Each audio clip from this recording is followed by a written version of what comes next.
So for the rehearsal, if this stay-at-home order is still going, how are we gonna go about that? I have some ideas about that. I was thinking that Pikachu, you could record your part before the rehearsal, and then we could all Zoom, and then Rocket and I could listen to the part, and then start planning out our parts, and start working those, because the percussive part is always going to be the part that holds us together, and that we're going to be following more than anything else. So if we have that down, we can kind of build around it. I think that would be the best way for us to do it. But I'm also open to other suggestions. We could always try Zoom, but I also know that that can get a little weird sometimes. We record ourselves and put it unlisted on our YouTube. We can just watch it and critique. I like that idea more. Anna? Yeah. Okay. Write that down. Someone write that down.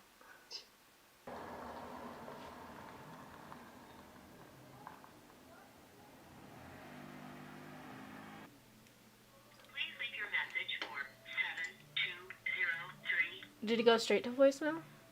No, wrong twice. I'll call her.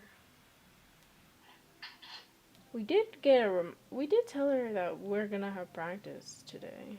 Yeah, she agreed to it. Last night at 1 o'clock in the morning, she was like, "Oh, never mind." Please leave your message for. Okay, so it's not ringing anymore. It's going straight to voicemail. Please leave your message. If she's having issues and she's just ignoring us, I'm gonna be so pissed. We waited about 30 minutes for her to get on, and we told her the meeting starts at 1:30. Okay. And today we were gonna talk about the instrumentations again. Oh my god. Okay, let's go. Okay, so today we're supposed to be pulling together kind of a rough start. So making sure the beat is established, making sure that the basics are established, and instrumentation, and then working on it and pulling it all together. What? I guess we'll talk about what we talked about yesterday. All right.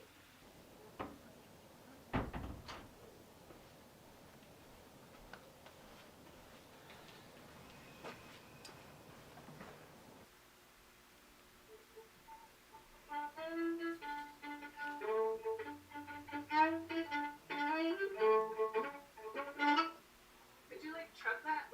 Chug, chug, chug, chug, chug, chug, chug.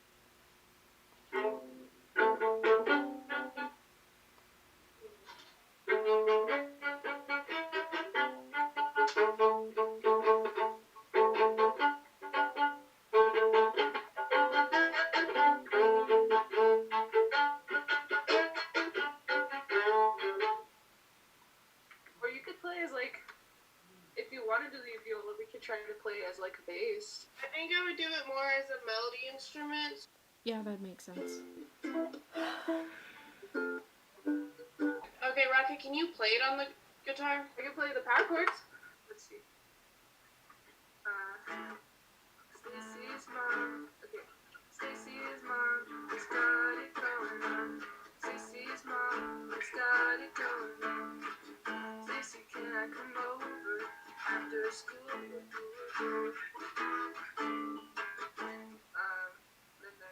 is she there? Is she there? Or is she trying to get me to slip?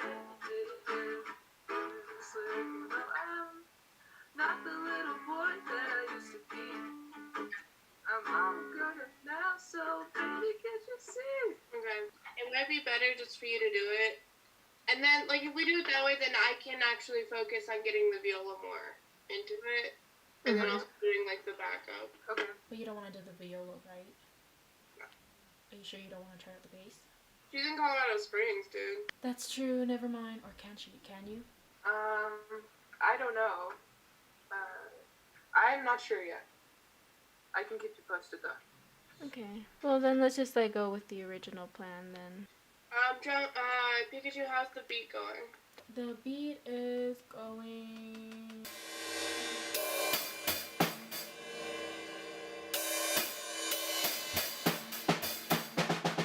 Pretty good. I think I could get you the pre-chorus and chorus done by today. Okay.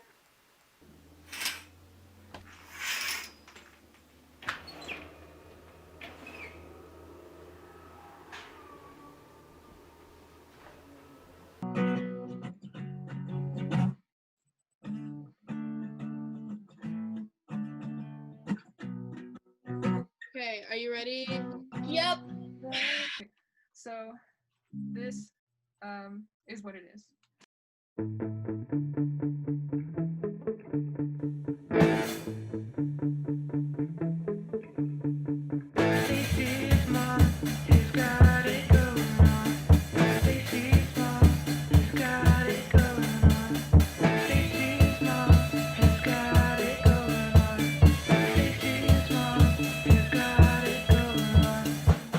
Stacy, can I come over after school?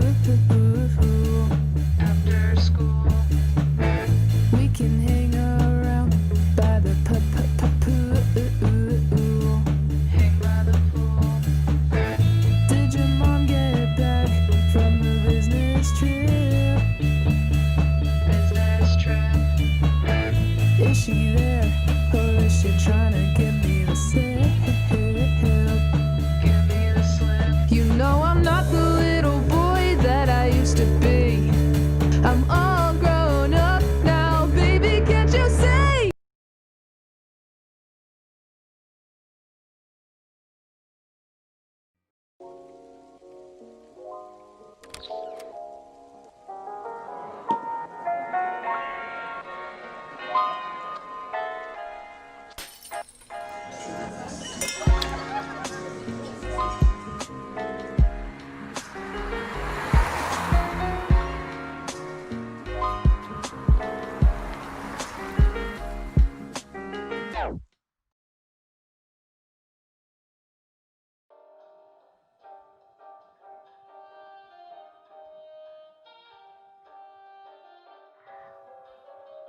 You seem quiet.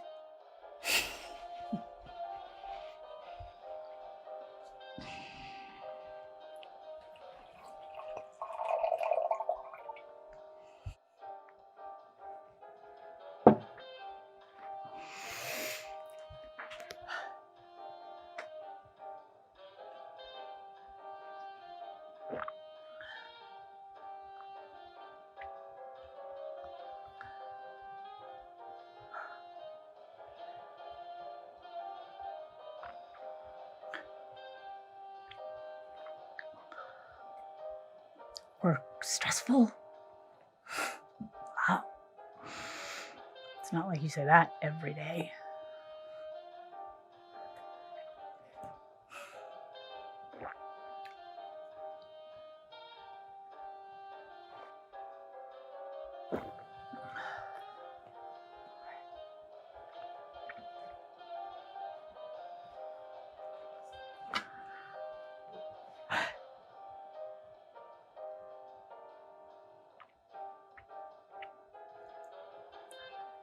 Maybe you should take more days off.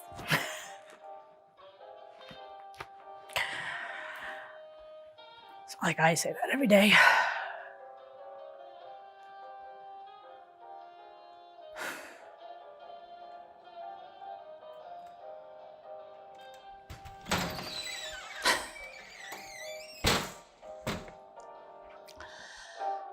Right on time.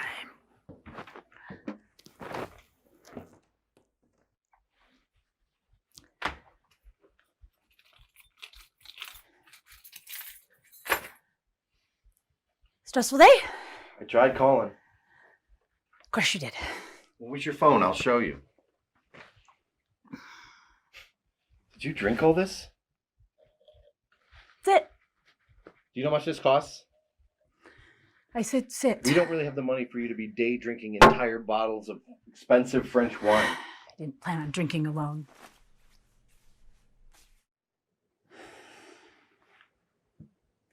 You were supposed to be home early. Well, I'm home now, right? I'm sorry that I have to work, or that we can't afford to pay this month's bills. I'm sorry that we can't afford to keep living. Please sit.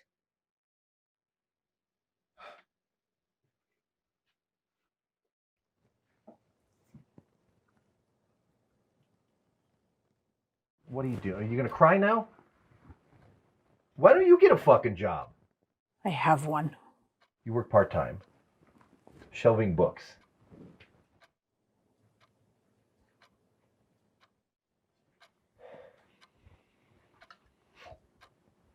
Happy anniversary.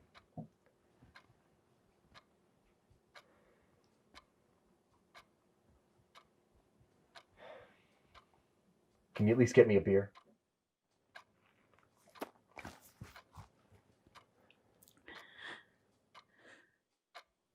So, you wanted an anniversary dinner.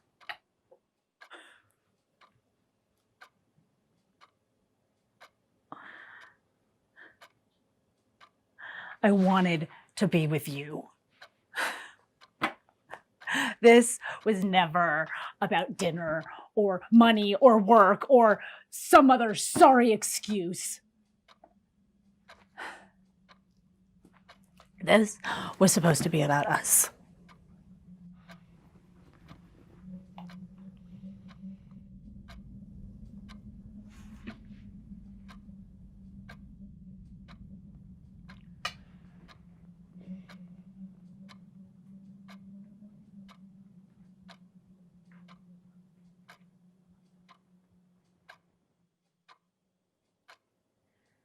I know we can't afford all of this or this.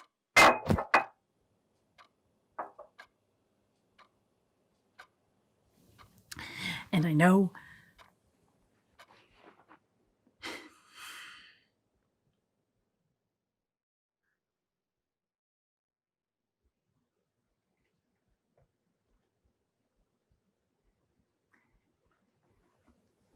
and I know that I don't love you anymore.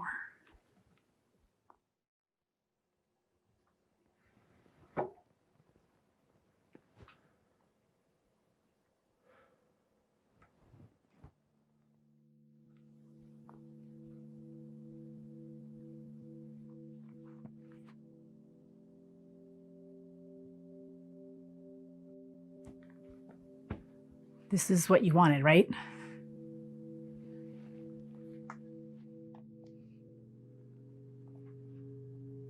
Happy anniversary.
This isn't a recommendation. People need to stay at home. That was about 2 hours ago. Denver's Mayor Michael Hancock issuing the stay-at-home order for the city of Denver. That order now superseding the governor's order that announced yesterday to limit the amount of people who go to work. Denver's Mayor Hancock said at the beginning of this press conference, it's simple. If you're sick, stay home. If you're not sick, stay at home. You'll also be able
boss.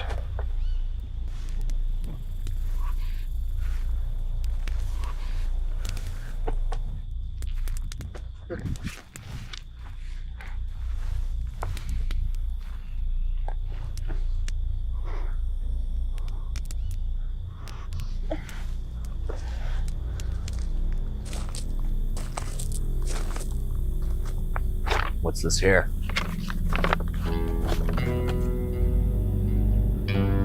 Twisted 3.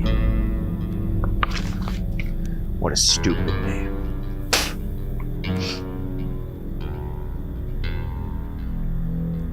You a bounty hunter? Are you lying? Of course he's lying.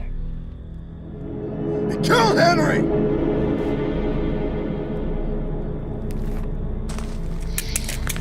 Well, isn't this a mighty fine mess we got ourselves in? You made a big mistake, partner. Hey, bounty hunter, eyes up here.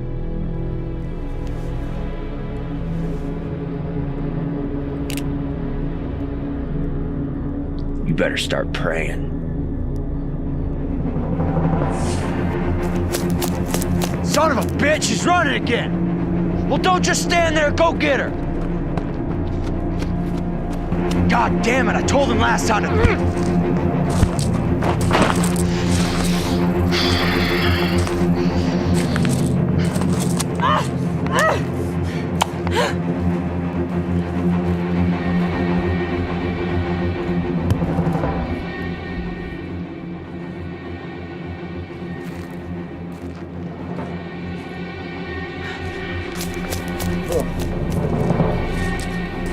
All right, you slick son of a bitch. You stay put.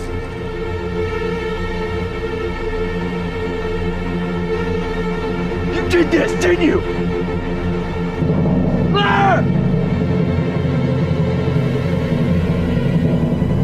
Hey, just calm down, kid, all right?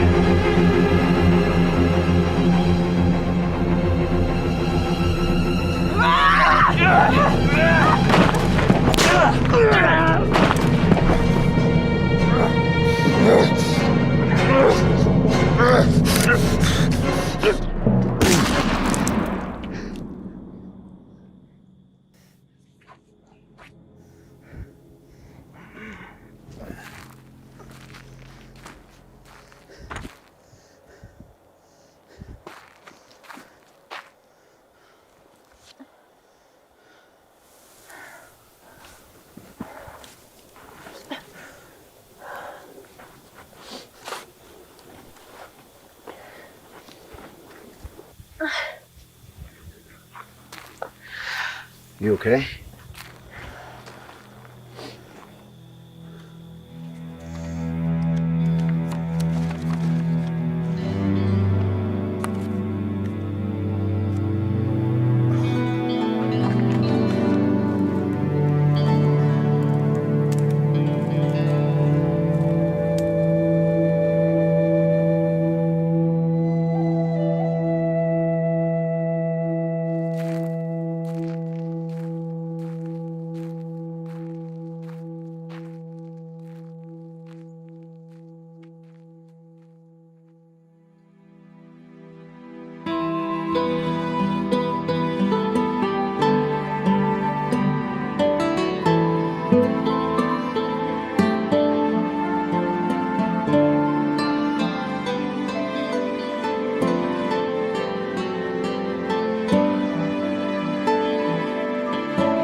Through the conversation and dialogues to make an organization.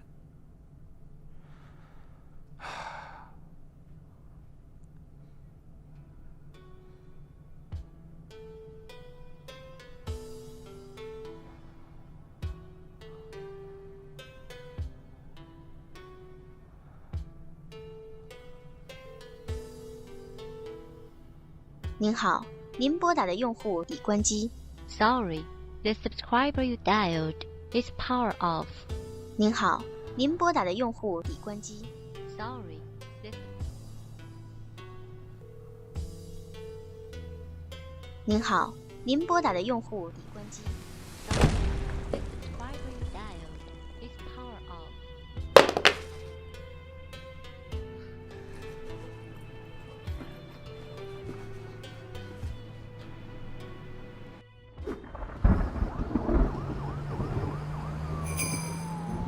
老板在吗？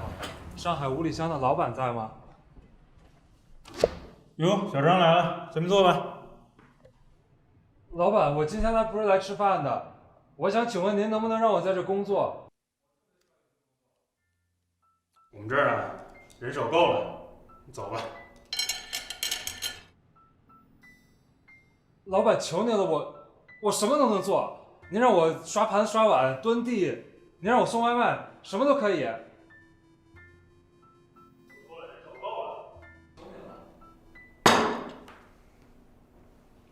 那我实话跟你讲吧，你那事儿啊，我都知道。现在微信群、网上都是你爸的消息，整个华人圈都知道。我这店儿啊，熟客全都是华人，要让他们发现你在这儿打工，他们怎么想？说我包庇贪官的亲属。这事儿啊，我可真做。再说了，可什么可是？走。可是老板，我走。老板。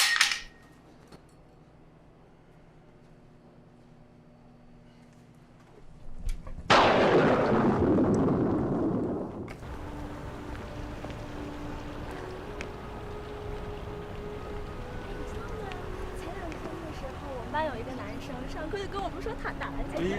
小九，你们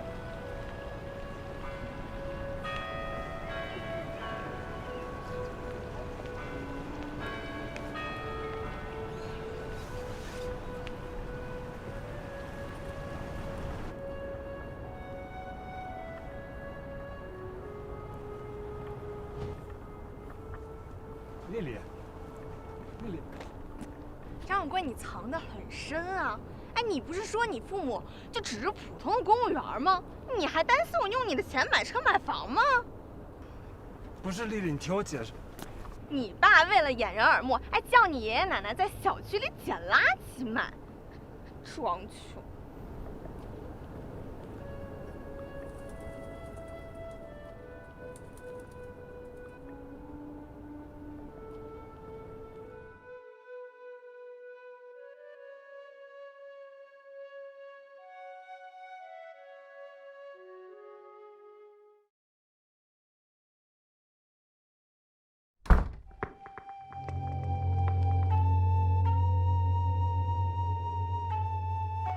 张永贵，你们全家都不得好死！你这个不知廉耻的东西，竟然一直在用你爸的赃款！我已经搬去别的地方了，不要再打扰我了。前室友李飞，请进。王教授好。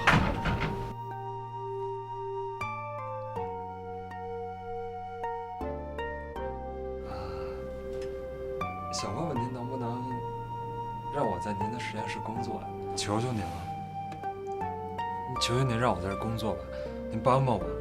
您是我遇到过最好的教授，以前每次我遇到困难也都是您在帮我，所以求您了。恐怕这次我帮不了你了，我就快回中国了，我的实验室也快关了。如果你以后有什么事情需要帮忙的，不妨联系我。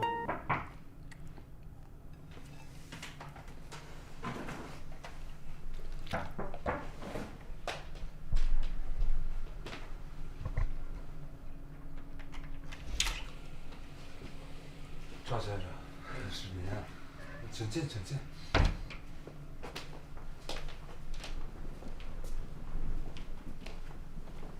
来，您坐，您坐。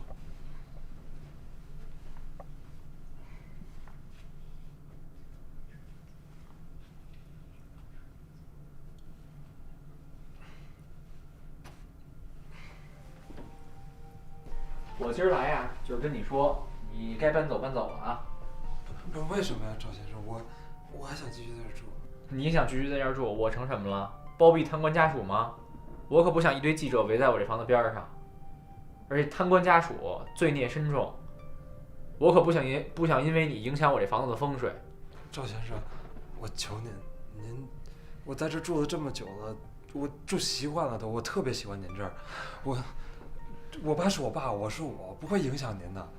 别废话了，该走赶紧走。你室友不都已经走了吗？对吧？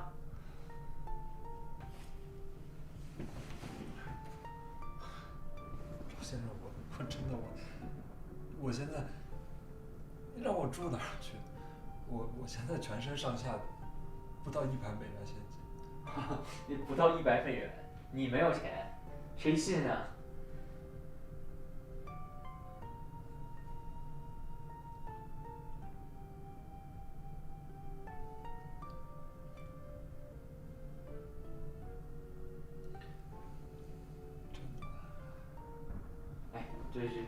不要多说了，你跟我这儿装可怜了啊！该走赶紧走啊！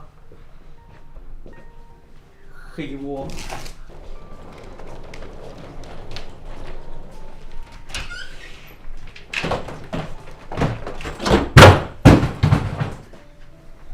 赵先生，走，该走赶紧走啊！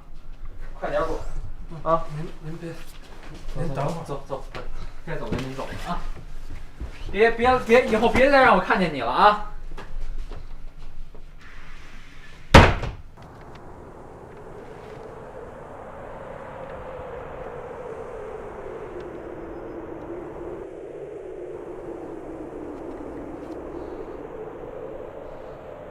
世界那么大，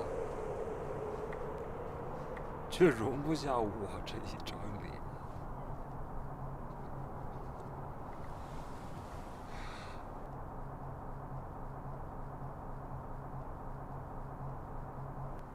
好想去另一个世界，那个没有人认识过我的地方。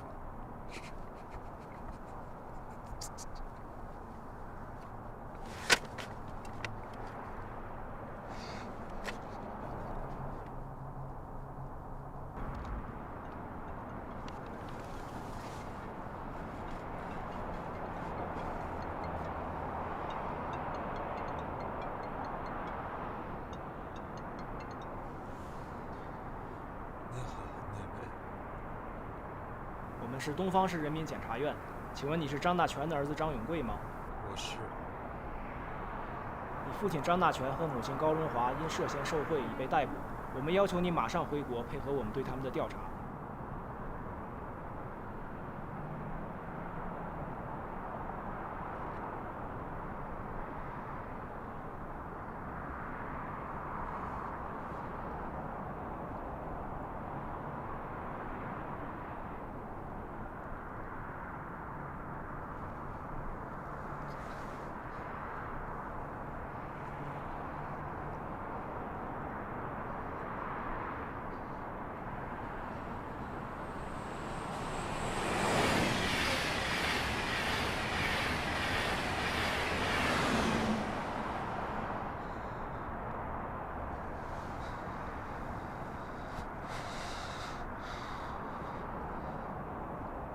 我回。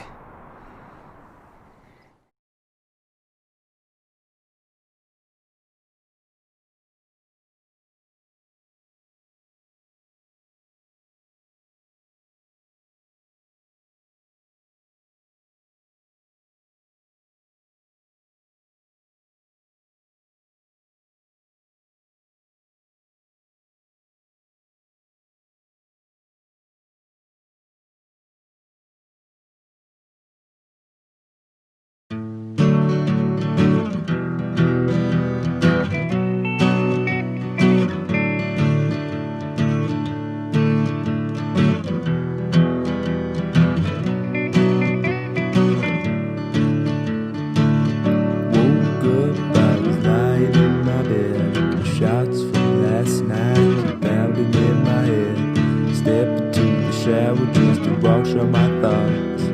Think about the dream that I wish I forgot. The water is filling up to my knees.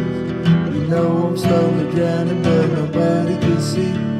The fire is fading inside of my heart, but now I'm left in the dark.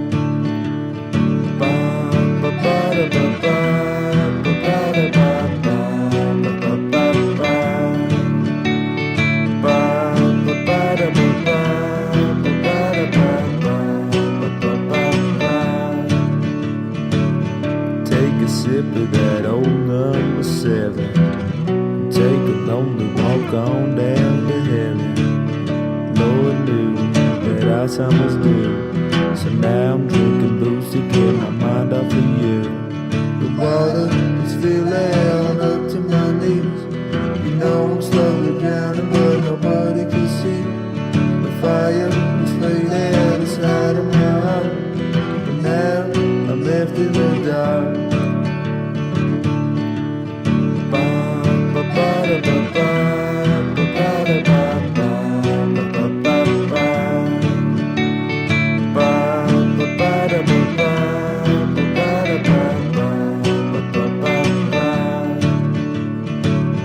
Take a sip of that old number 7.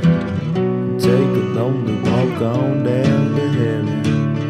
Lord knew that our time was due, so now I'm drinking booze to get my mind off of you. The water is filling up to my knees. You know I'm slowly drowning, but nobody can see. The fire is fading inside of my heart, but now I'm left in the dark.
What's wrong, honey? What happened? I don't know.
What's with the frown? Her doll broke. Aw, Sandy broke. What happened? Her head fell off. Don't worry about it. We'll get you. You're starving? I'm starving.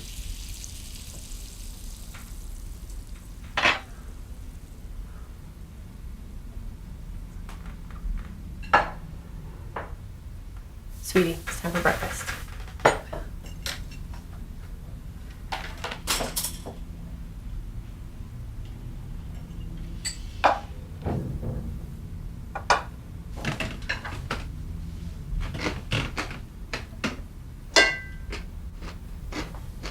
So we need to go grocery shopping. Sure. Can get her a doll while we do that.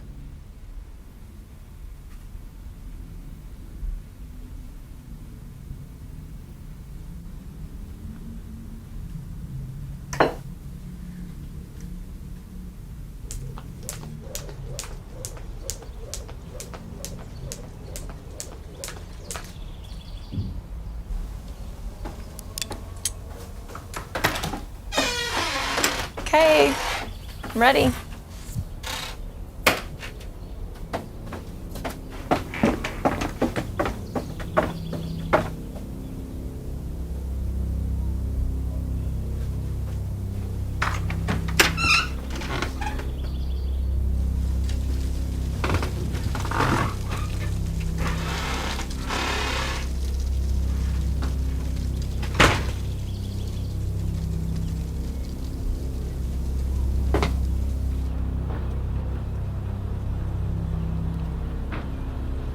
Why this way? Everybody can fucking see everything. Said too fucking short. I said take it off. We're just going to the store. I said take it off.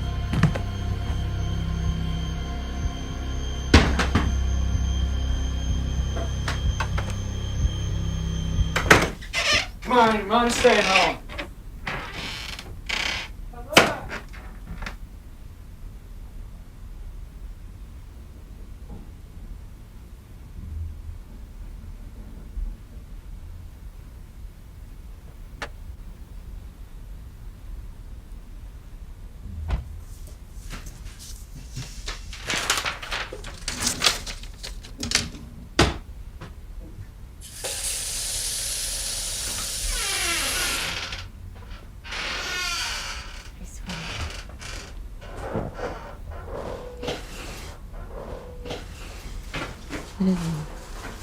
She's so pretty. Did you pick her out? Yeah. I like her eyelashes. Thanks. Do I get a thank you hug?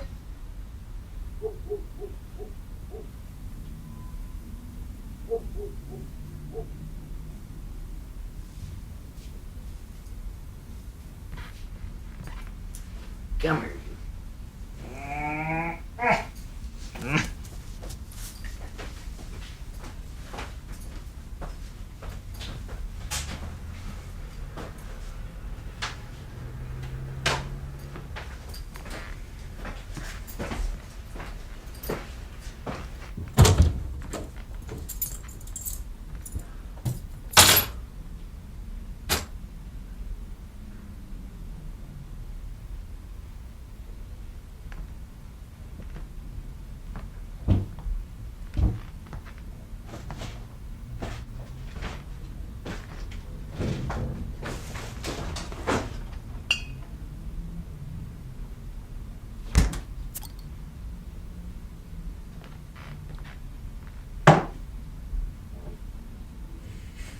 Have you ever hit Dahlia?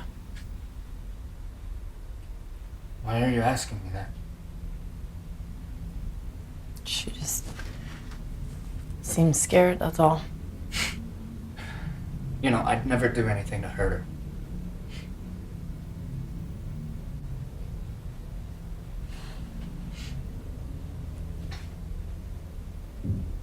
Thinking about applying for a new job.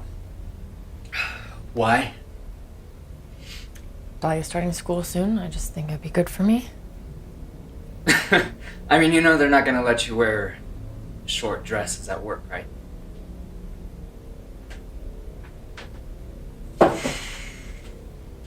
Where are you applying to? To a restaurant. I hear waitresses make decent money. Babe. Come on. You even know how to waitress, huh? Can learn. And come on, don't you want to stay at home?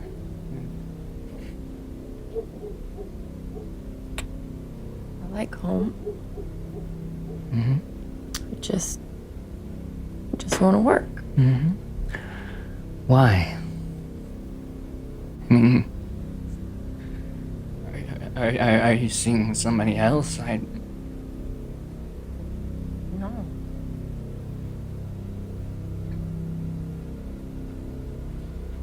Don't you fucking lie to me!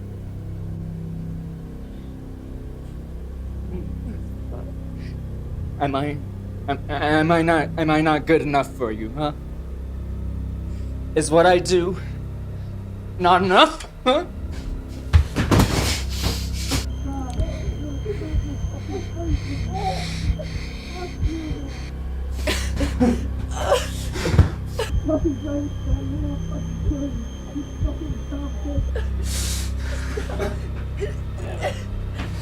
Don't you know that I love you?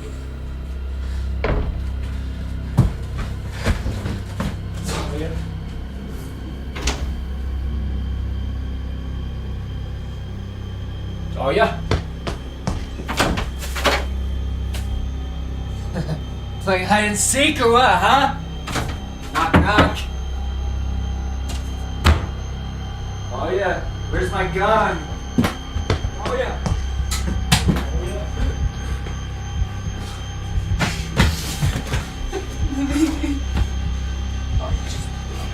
Stay back.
don't you? Told him not to do that.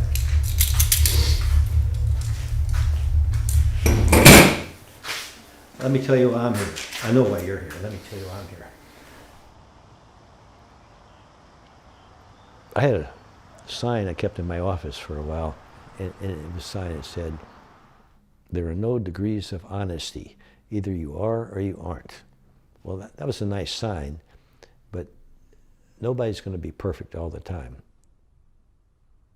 We lived overseas in Frankfurt, Germany, and then Bangkok, Thailand, and then New Delhi, India.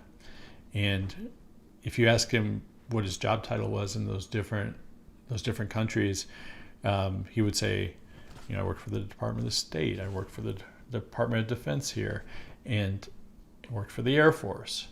And so he had all these different covers. Those weren't his real job. Back when I was hired by the agency, I'd been told not to tell anybody I'd been interviewed. And once I was hired, I was told that I was never to tell anyone I worked for CIA. I was hired undercover. The man who hired me was James McCord. In 1972, several burglars were arrested in the Watergate Hotel, which had been hired by President Nixon's people to try to steal documents from the Democratic National Committee. James McCord was one of the burglars. Watergate. The White House called it a Young people now read about the Cold War, but they may have trouble remembering that really was that people in the agency, but even more than that, just people and Americans always felt like we were in conflict with the Soviet Union. When I was real young, back in the 50s, when it became clear that the Russians had gotten secrets of our atomic bombs from spies they had in the United States, and there were worries there might be a nuclear war once and we would even practice in the 50s where we'd have drills where we would get under our desk. Little bitty kids were told to get under their desk. That was going to protect us from the nuclear radiation, I think. People in Houston built bomb shelters in their front yards. So there was that fear. And then when I went to work for the government, that was our mission, was to make sure that America came out on top.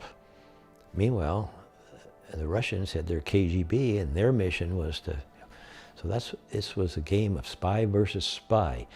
And people I worked with felt that. We knew we were working for a good cause. We jokingly called it doing God's work. When we go to a clandestine meeting, a meeting with an agent, that's kind of how we'd tell our colleagues, we're off to do God's work.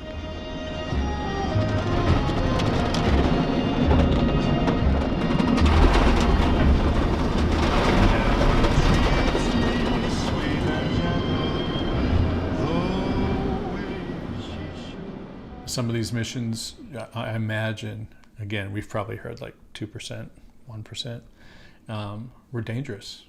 But he was doing it because he believed in the U.S. and he believed in democracy and he believed in, what this country had fought for. And, this was his opportunity to kind of use all the skills that he had to make a difference. During much of my career, I was on what they called worldwide TDY standby, meaning I had all my immunizations up to date all the time. And other people were like that. So I could just get a phone call at night, be on a plane the next morning, go somewhere. We'd hear about, like, from my perspective, like the day before, and he'd be like, I'm off, got to go out of town tomorrow. And then boom, same thing would happen again. I mean, he was sneaking into countries using fake passports. I know your name's Max Alien. You didn't need a passport to come in. And this passport has a different name in it. You know, what's the story in that?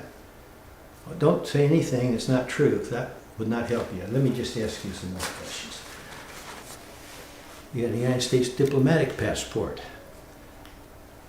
That's two passports with your pictures and different names. The reason for having an interrogator overseas is is that as the Americans recruit various foreigners to betray their government and to help the United States for different reasons, they'll start providing information and they'll be compensated for it. It's hard to know how honest they're being.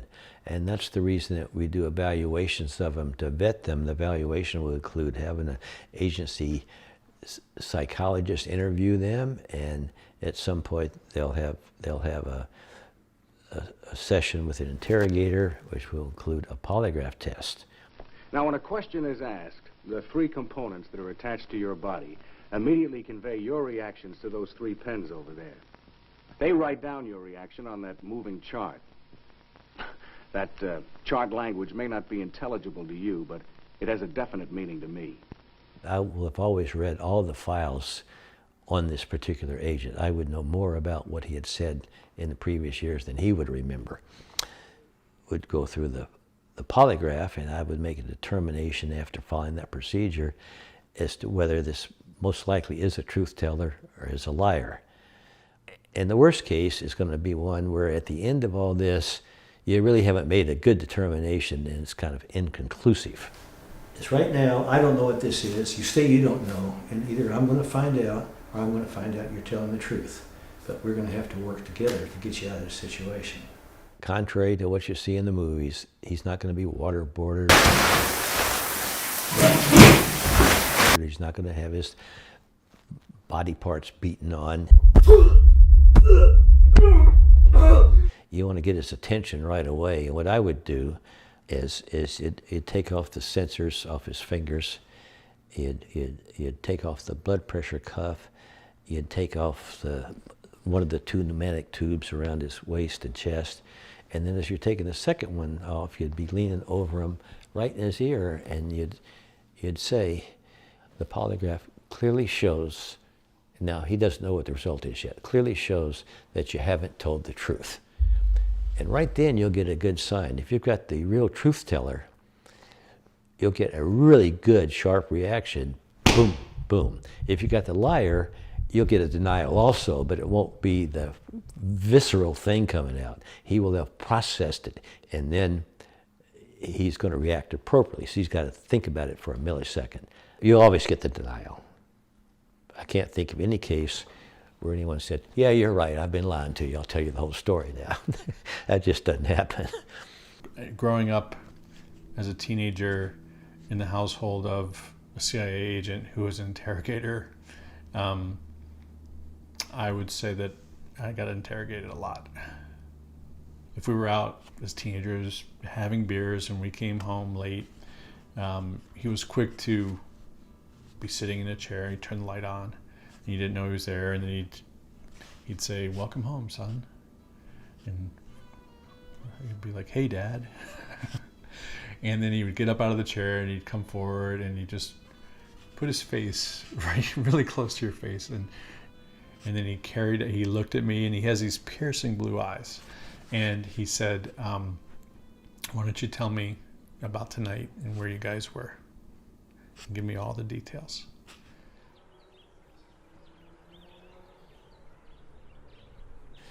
I've become a little bit mellower in my old age. I think first my job required me to be maybe more aggressive than I was naturally, or maybe not. But some of these things I did working were kind of rough. Some of them were life and death things for some people, and probably didn't always make the right decisions. I always tried to, but sometimes I didn't. I think I'm a better person now than I was many years ago. I'm still working on it. Yeah. All right, now remember though, before you show this to anybody, you have to send it to CIA for vetting.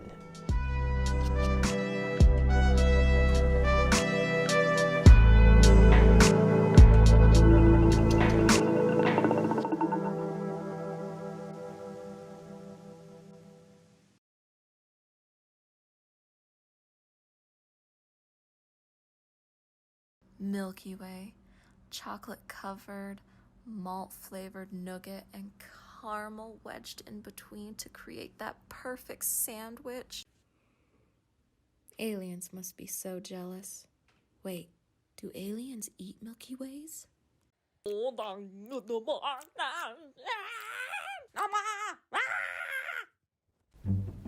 At work, rest, or play, Milky Way.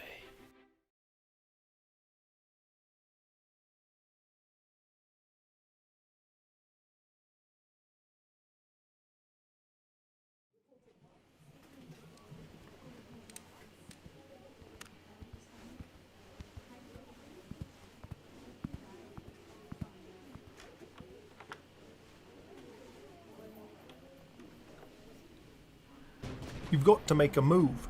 Just listen to my advice. Your advice hasn't worked with the past 8 women I've asked out. I'm sitting this one out. Nonsense, Ryan. I believe in you. Just consider your previous failures as building blocks to your future success. Besides, I've got a sterling intuition about this girl. If I go over there, will you leave me alone? Yes, yes, very well. Just don't be poked up, and you'll do splendidly.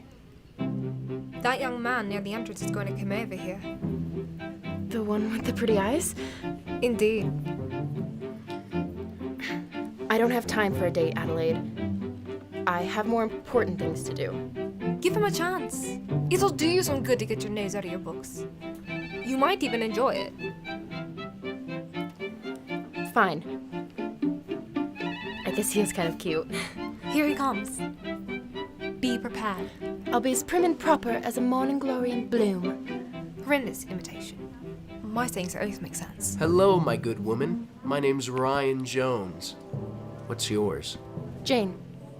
Well, Jane, I would count it an honor and a privilege if you would accompany me to the Café Pegasus this weekend. That was bang up the elephant, Ryan. I mean, if you want to. Oof, and a shot into the brain. William! Is this your doing? Ellie, I can explain. I needed a chance to speak with you. Reject this pikey. You're quite the foozler. She's calling you clumsy. Up the charm. Well, I mean, I may be at that, but my offer still stands. He's a rat bag. Send him packing. I accept. What time shall we meet? How about 7? You have yourself a date, Ryan. You needed to turn him down. He piqued my interest with his unique approach. Besides, it's your fault for changing your mind halfway through. What was that about? That is none of your concern.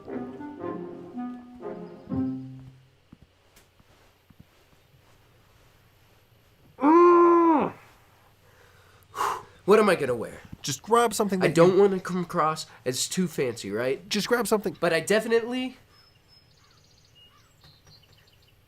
don't want to underdress. No. I'll wear slacks and a nice shirt with no tire Your coat. manners, Hops. Allow me to select your gas pipes. Here you are. If you're going to do this, you need to galvanize this boy. The way you walk, talk, and most especially the way you dress must make him mad. Does this make you mad? Yes, it does. You don't like this? No, I don't. Okay. Now about the flowers. Flowers? You're going to want to write this down. Flowers are the perfect introduction. They convey your feelings and intentions. I like this one. You would like that one. It looks like an old bottle of wine. Well, no, it's not. Yeah. Naturally, we'll want a red rose to convey a sense of love and romance. But be careful they're not too dark, or else the meaning is mourning, and she may think you're mourning the loss of the relationship before it's even begun. What is that? It is a shirt. And it is black. And there is lace. No. No. Would you prefer if I wore it as a dress? No. And show off some leg?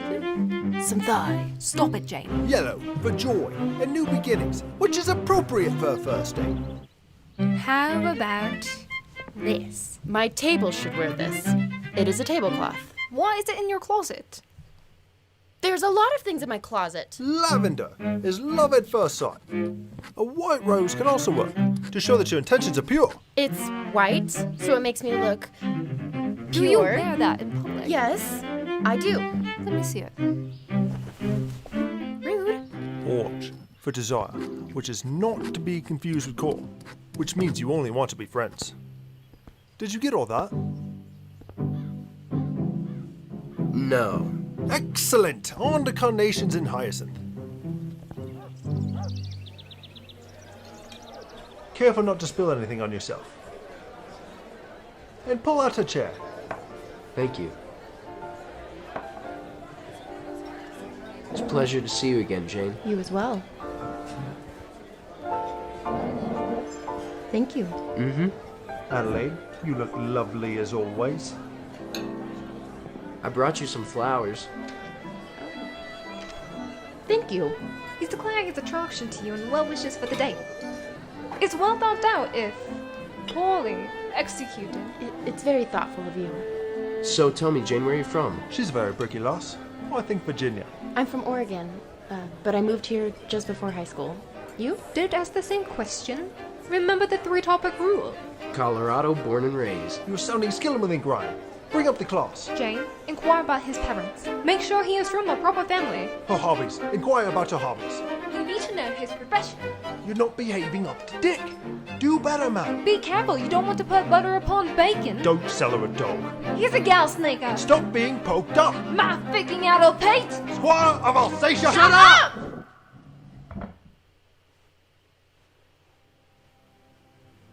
I am so sorry about that. No, it's fine. You know, sometimes you just gotta get a good yell out. So where were we? They do have a certain je ne sais quoi. You have to see that. I suppose you're right. I want a second chance, Adelaide. I chose Enterprise over you when given the choice. I've regretted that decision ever since. I knew the business was important. What hurt was you chasing your father's approval. I was never good enough for you. You are right, Adelaide. I was horrid. I was too pigeon-livered to stand up to my father, and too vazy to see that you were worth more than anything else. Will you please give me another chance? If I'm so important to you, then sabotage this relationship that's forming. What? Make sure Jane rejects Ryan.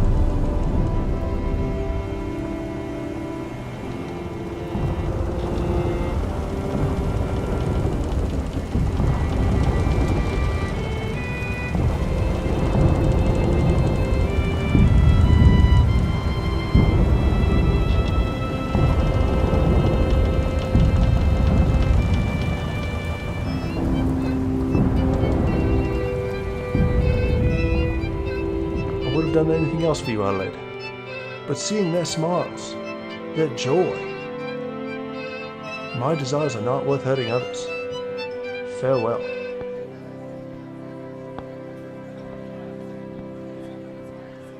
Yes, What? I will give you another chance. Your choice proves that you're not the selfish man you once were. Shall we? We shall.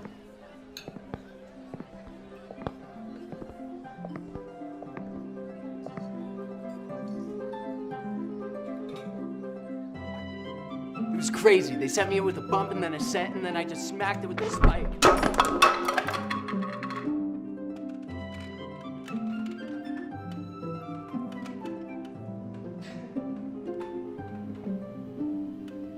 Do you want takeout? Tulips! It's not the right time of year for a tulip.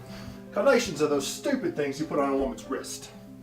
Hyacinth smells nice and dandy, not so much in candles. So make sure you don't put a candle in a bouquet. What other flowers could we possibly get? Daisies! Women love daisies! You don't even know what a carnation is. I told you what a rose was and you thought it was those stupid things that grow in the cracks in the sidewalk.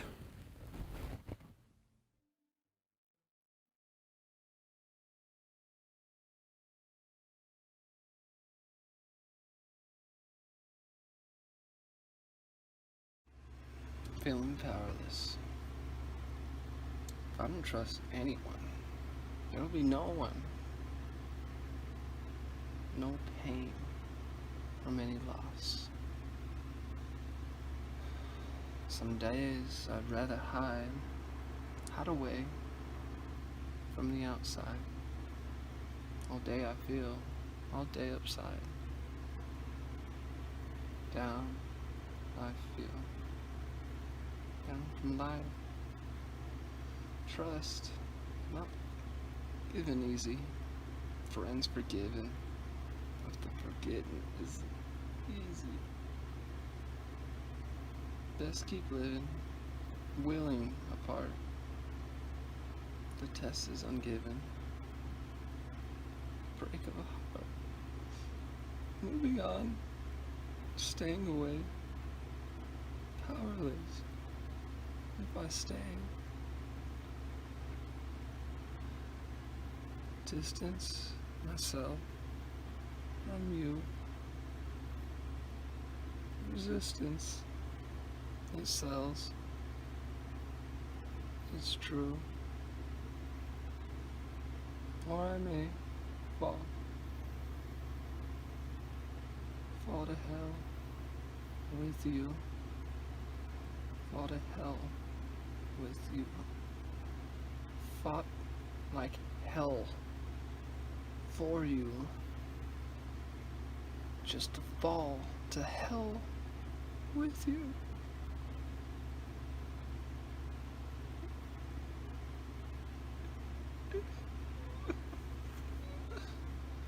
With you. I fall to hell with you. I fall to hell with you. I fall to hell with you. I fall to hell with you. I fall to hell with you. Falling, falling, falling to hell with you. Falling, falling, falling to hell with you. You. No.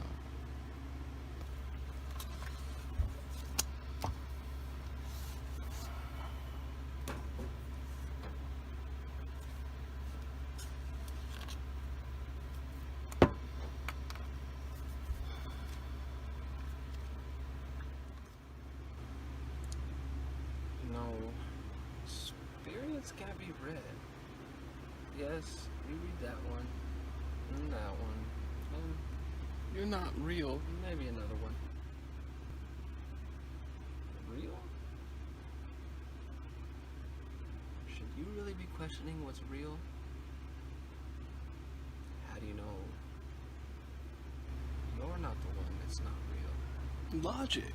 Is it logical to be talking to me? Is it logical to be you? Is any of this logical? Huh, I feel. Oh, do you now? Can you feel? Can you feel me dying inside of you?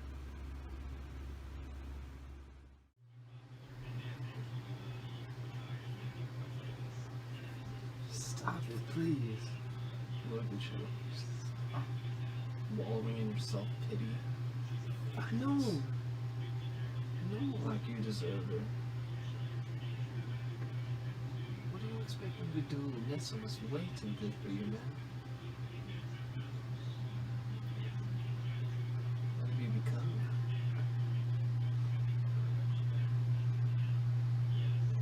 I can't change the past. Maybe I'm ashamed. Yes, maybe I didn't deserve it. I'm displeased. Did she deserve me? Do I deserve this? We were supposed to be something big, something special. One of a kind. It's like, but why? You said. Why me? Look at you now. Look at you now. I'm fucked up. Fucking up right now. It's not real. It's not real.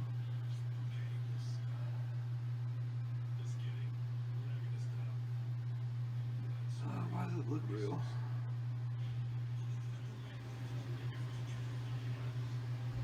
It's always so melodramatic. Yeah, water's not gonna change anything.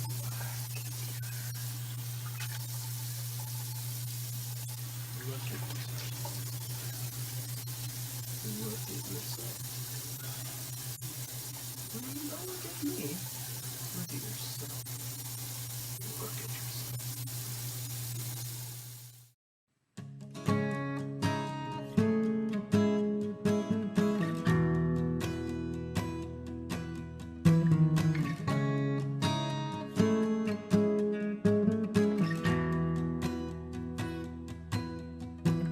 She seemed dressed in all of me, stretched across my shame.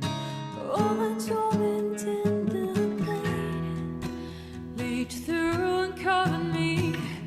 I'd do anything ever to myself, just to have her for myself. And now I don't know what to do. I don't know what to do.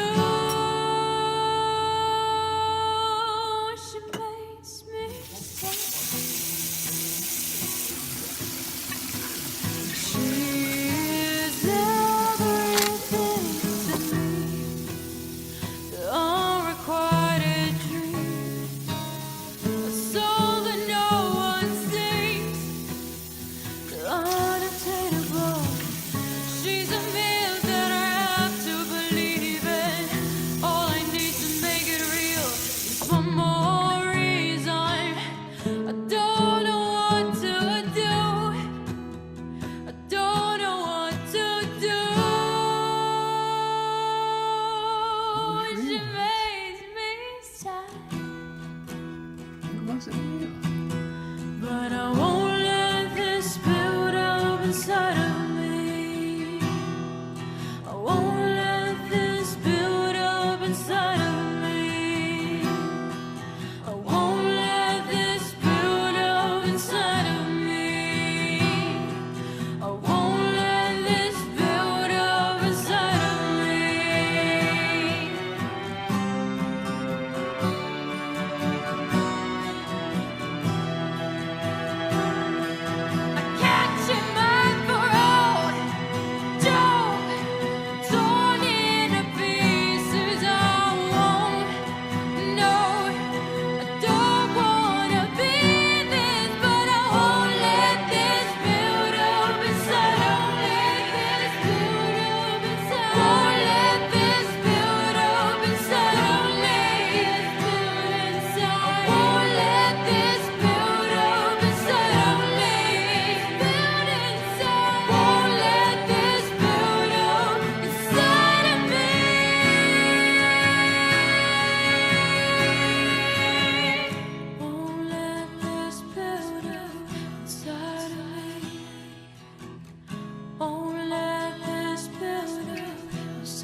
Time to make some quarantinis.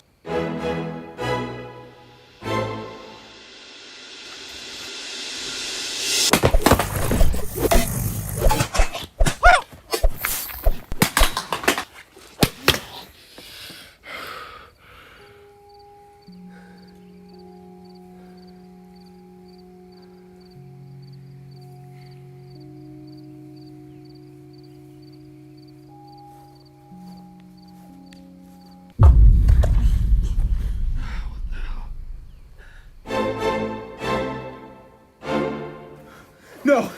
No! Stop!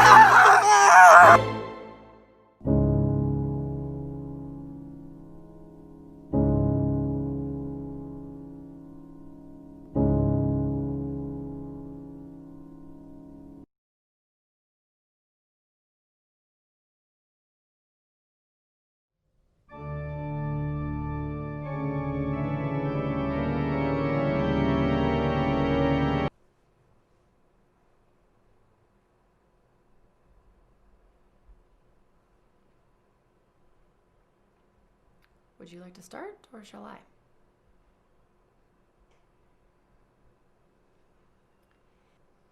I've heard some things about you from concerned students.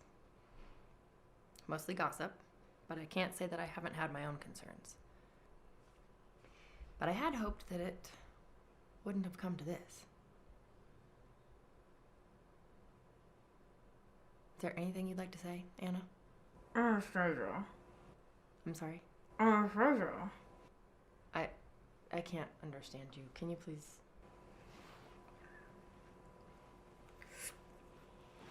My name's Anastasia. Miller, Anna. So? So, most people's nicknames are shorter than the original. Does it matter? I mean, it's like your job to call me what I want, right? I mean, you called Thomas Mallory a green bean all year because he asked. You're right. So, Anastasia, would you like to tell me what happened? Please, I need to know. I guess I just walked into the wrong bathroom. Whoops. Okay, I get it. Let's start somewhere else. How's your home life? To see what I do. Fine. And what about friends? Do you have a lot of friends? Tons of them. Okay. Why do you dress the way you do? I'm a vampire.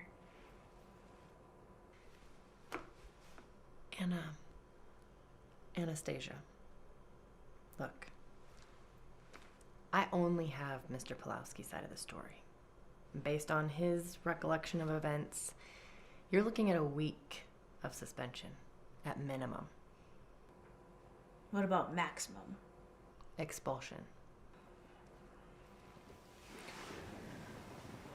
All right. So, it all started yesterday. I was walking down the street, minding my own goddamn business, when... Hey, Morticia, I didn't think vamps could be out in the sunlight. Yeah, no cutters should bite us. No, I got this. This shit's holy. Be gone, bitch. I can go out into the sun, you know. I just choose not to. Was Dylan Pulowski among the boys that teased you? He was. I mean, he didn't tease me. He didn't do anything.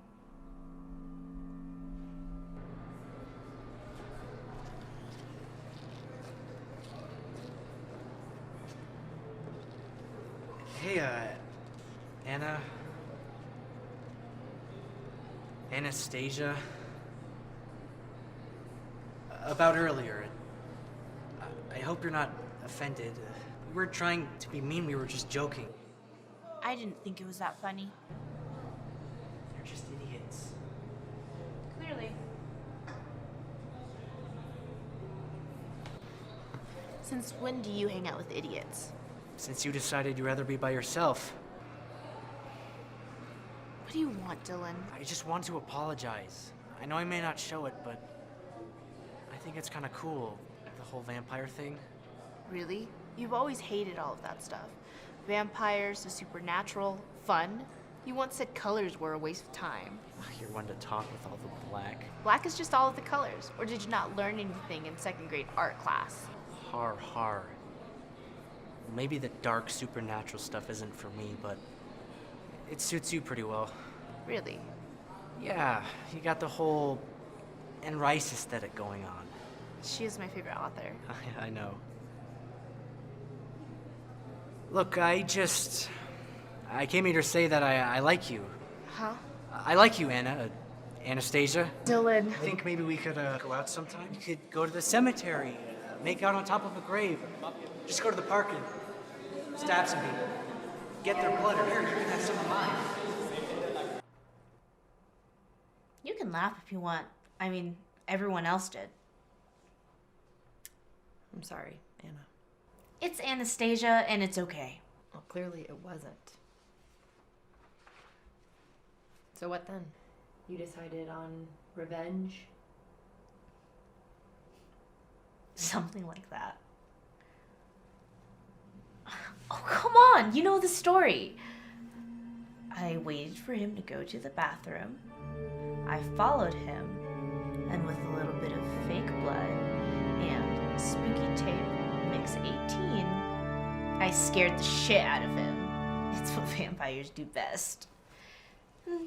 Here we are now. Why do you pretend to be a vampire? Who says I'm pretending? I like it, I guess. You guess? Yeah, I guess. I mean, why does it even matter? Can we just get on with the suspension? Anna. What? I do it because no one even liked me before. Or worse, they didn't even know I existed. And I'd rather they hate me for something I can control than ignore me for something I can't. Well, you're not suspended. What? Because I have something better in mind. The talent show? Really? Really? I think it'll be fun. It'll be good for you. We can revisit suspension if you'd like anytime. You can do anything you like. Just be yourself, Anna. Oh, hi, Mr. Miller. Come on in. Why don't you go wait up? What you do now? We can talk in private.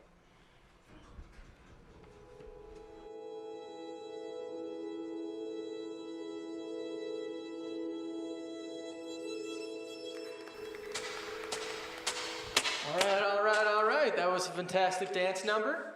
Up next is Anastasia, Queen of the Undead, Taker of Souls, and Terror of Man. Okay, with her poem, Raven's Crest.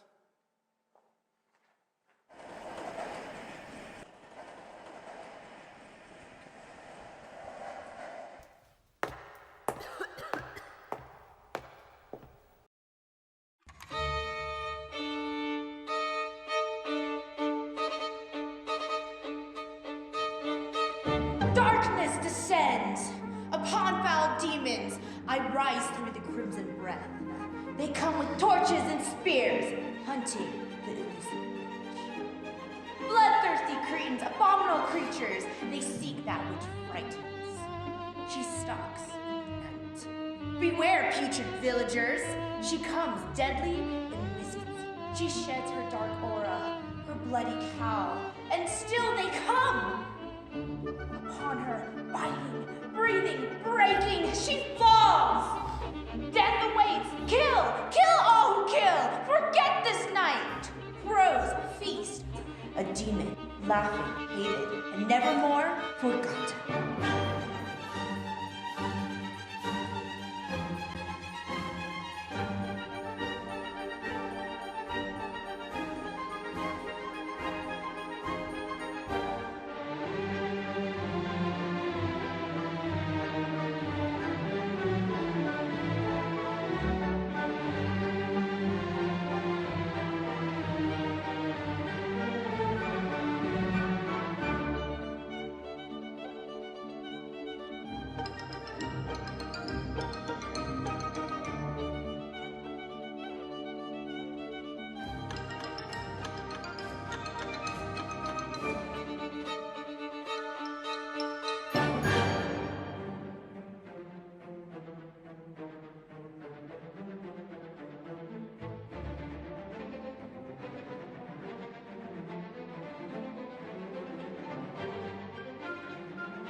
effect until at least May 6th.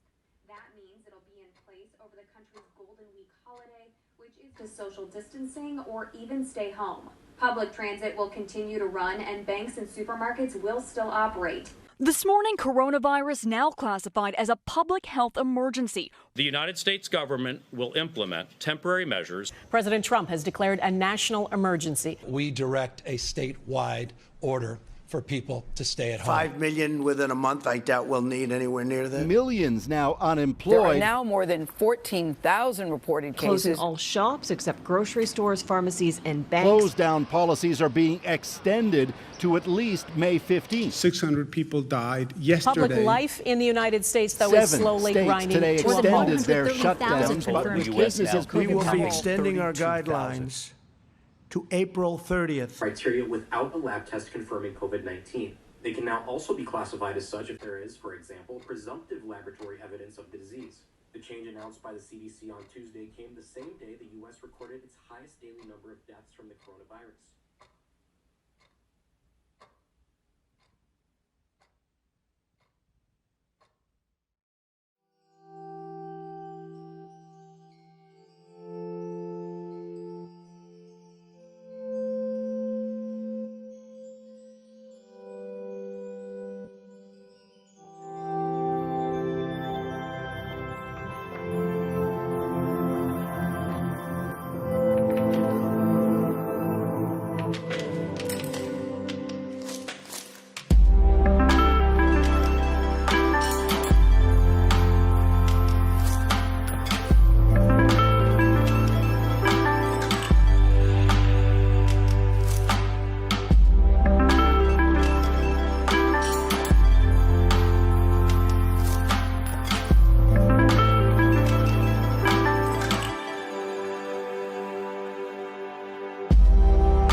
It's not just the animal world that's benefiting from less human activity. Data showing bluer skies and cleaner air in previously heavily polluted areas. Years to come into effect.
You okay? Fucking perfect. You're a dumb bitch, is what you are. Get out of the way. You're blocking foot traffic. Get up.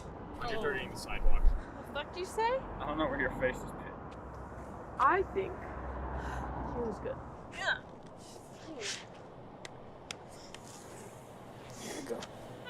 coming. I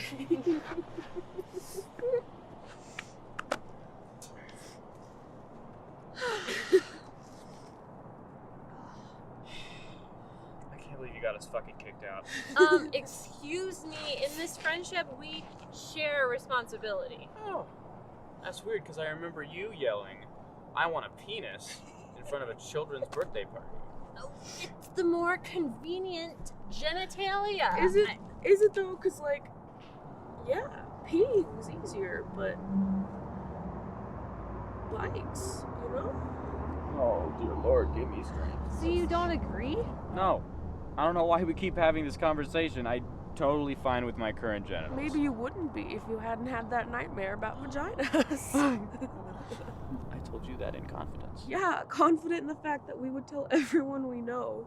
And not let immediately. you forget about it until we achieve the sweet release of death. That too. Okay. I'm moving to Canada. None of y'all are invited. No, I love maple syrup. We should get pancakes. We can't get pancakes, Elle, because Travis is moving to Canada. Where he's gonna ride moose and apologize for things he's not even sorry for. You're right. I am but a fool. Look, I didn't come here to be disrespected. What exactly did you expect? Do you think in 10 years we'll still be hanging out like this? I fucking hope not. Why? Because we're drunk on the sidewalk? No, I just hate you, and not all of us are drunk. And not all of us are drunk. But really, like, 10 years from now, when we're all rich and famous, obviously, drinking brandy in our Beamers. A Beamer? That's the height of luxury in this scenario? The point being, do you think we'll still be friends? I don't see why not. Why not? How about because we've reached our expiration date? How long is it before we go our separate ways? I still have no idea what the fuck I'm doing, and I don't expect you guys to stick around while I attempt to figure it out. Well, when you put it that way. Great answer, Bridge. Really uplifting. You asked. Look, relationships are hard. You just gotta keep at it. We can do that. Right? I guess. It's hard when you grow up, though. I don't want to grow up. What are you, Peter Pan? Yeah, I'm Peter Pan. And Elle is Wendy. And Travis, you can be, I don't know, dog or something. Woof! I'm not a fucking dog. I'm a lost boy.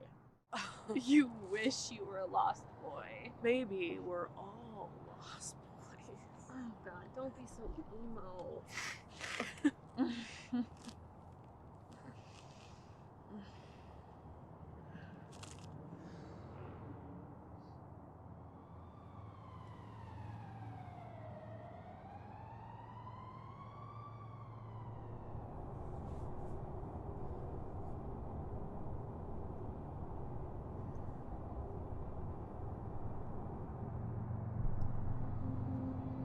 Is this existential dread?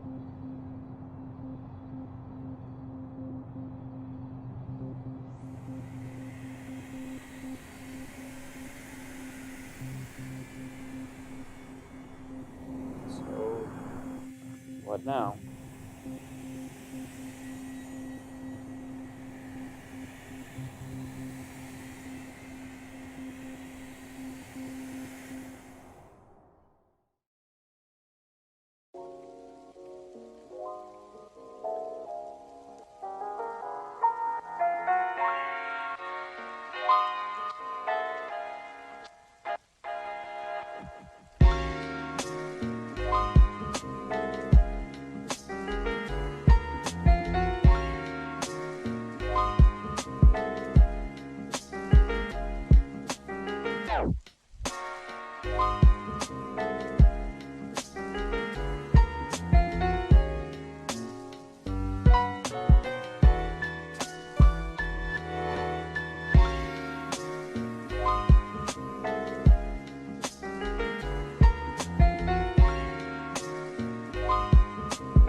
60.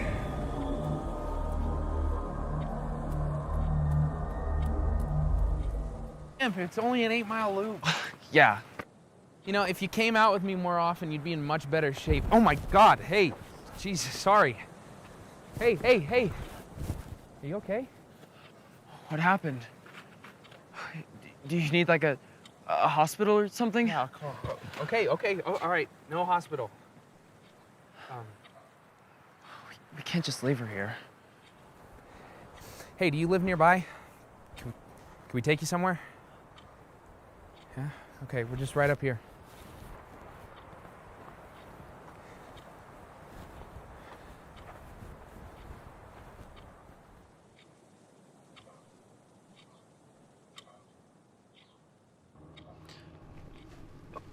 We didn't see any other cars at the parking lot.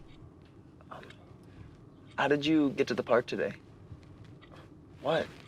Just trying to find out how she got there. What do you mean? What about camping last year? That was 2 years ago. And besides, I didn't even camp. I was sick. You and Dad went. 39. Man, you definitely caught a fish. Okay. Leaving my rod alone for 2 hours and stumbling on... What? The car running.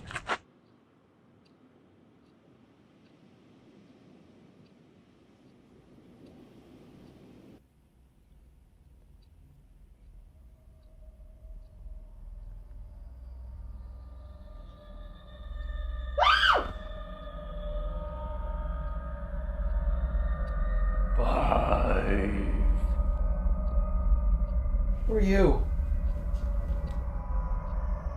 Okay, hey, I don't know what kind of game you're playing, but I think you need to leave. Oh, what the hell? 4. You need to stop. Can't you see that she's in pain? 3. I said stop. 2.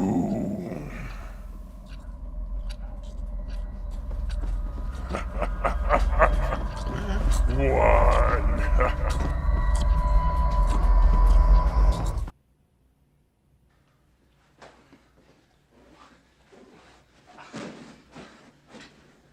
What? Hey. Oh my God.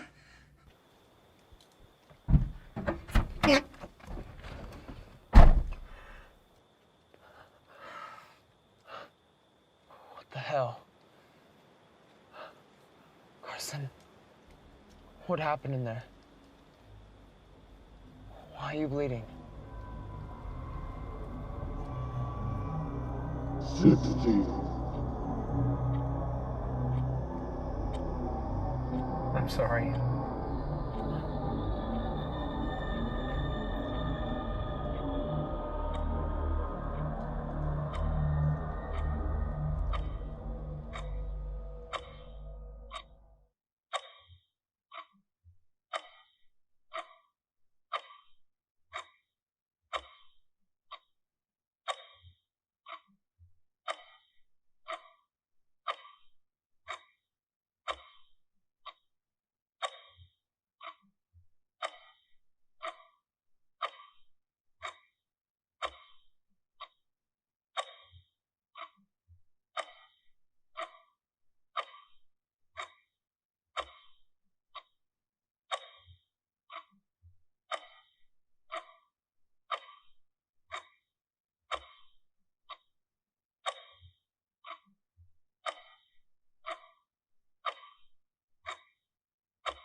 Captain Cripple is a streamer on the Microsoft platform Mixer who suffers from MS. This is her story.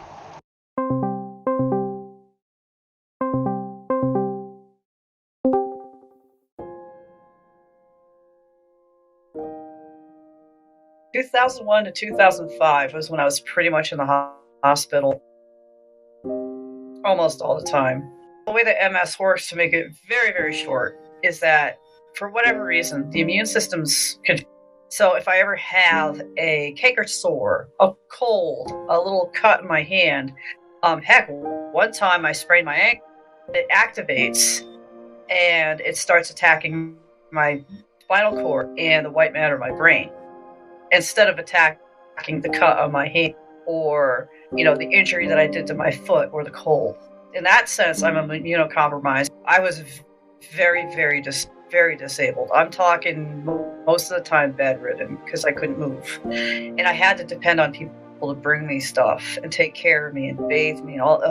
Mid-2005 is when they tried an innovative idea, which was to put me on chemotherapy. 2005 to 2007, I was on one type of chemo called mitoxantrone, worked really well, but you could only be on it for 2 years because it could damage the heart muscle. So they took me off of mitoxantrone and put me on Cytoxin. And I was on that from 2007 until roughly 2013. At that time, there was a new drug on the market called Gilenya, which is a once-a-day pill, and new neurologist I saw actually over at Dartmouth Hitchcock Medical Center in New Hampshire prescribed it for me. Been on that since 2013, and I have not had any major episodes, knock on wood. Due to the impact of MS and her various medicines on the immune system, her doctors asked her and her household to stay at home. All right, breaking news. Good evening, everybody. Governor Polis right now issuing a statewide stay-at-home order. It starts tomorrow morning. COVID-19 has taken away everything.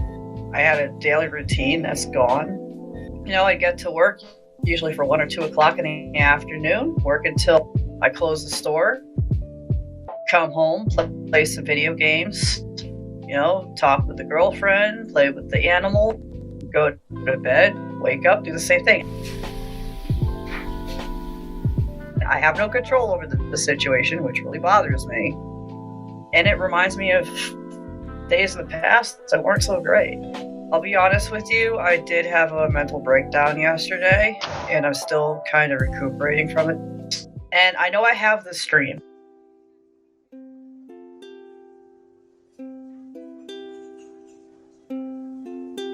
This stream has been kind of like my source of where I can just kind of like output my frustration through games.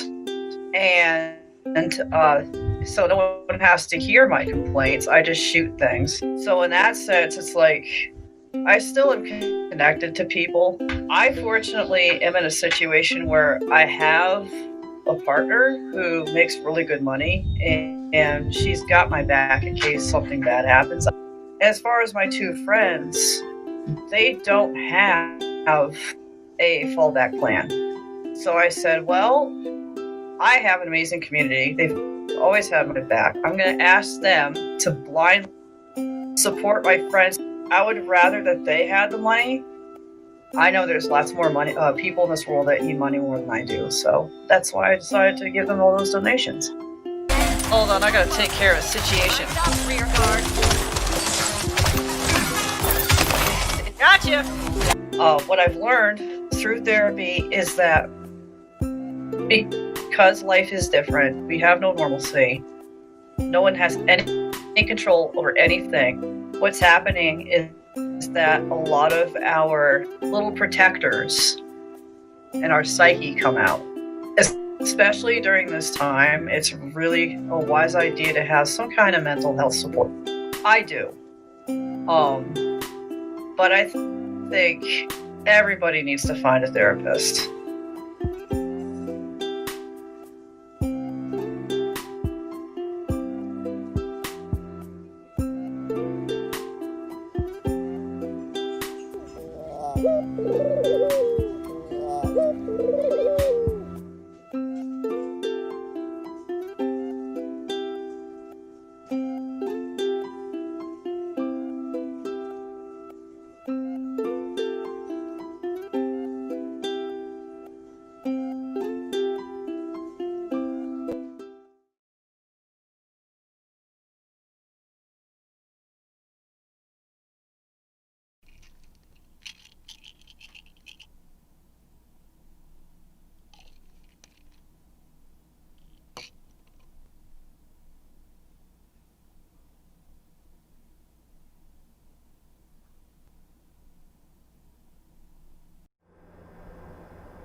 divine nature and escape the corruption in the world caused by evil desires.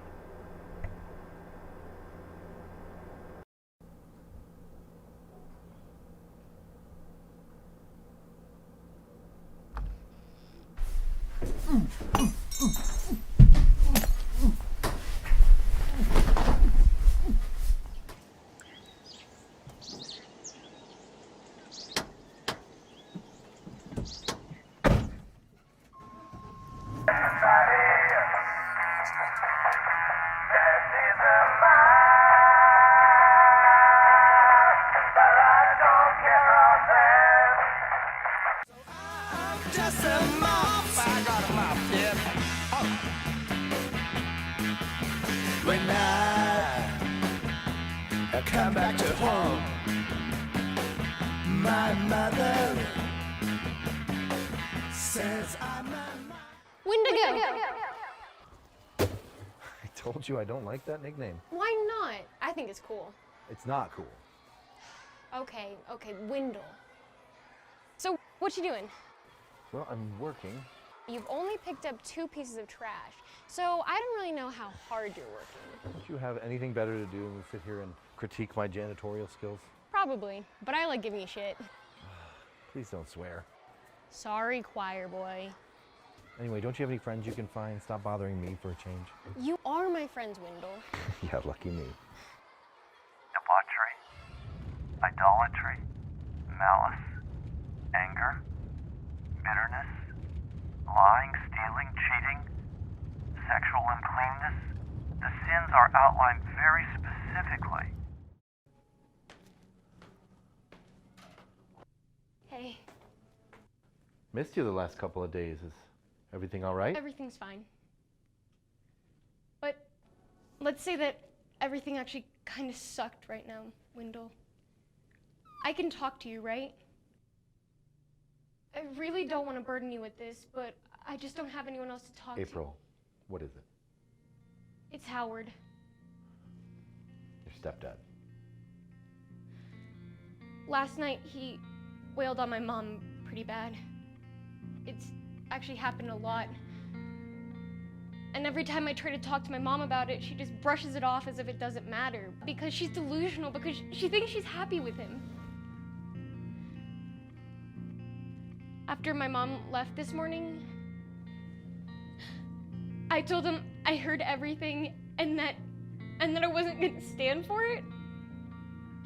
And he said nobody would ever believe me because I'm just a little slut like my mom. And then he threw me down and he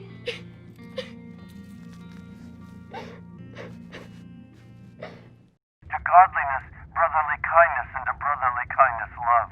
For if you possess these qualities in increasing measure, they will keep you from being ineffective and unproductive in your knowledge of our Lord Jesus Christ.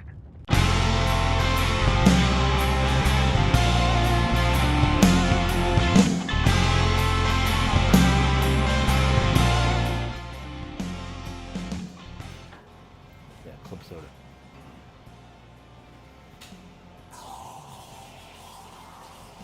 See something you like?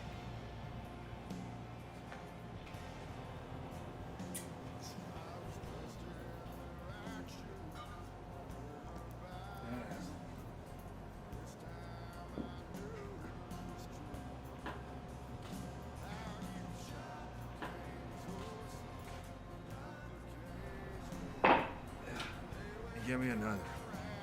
Nah. What? What do you mean I can't get another drink? Hey, I keep you in business, motherfucker, and I can't get one more drink? No.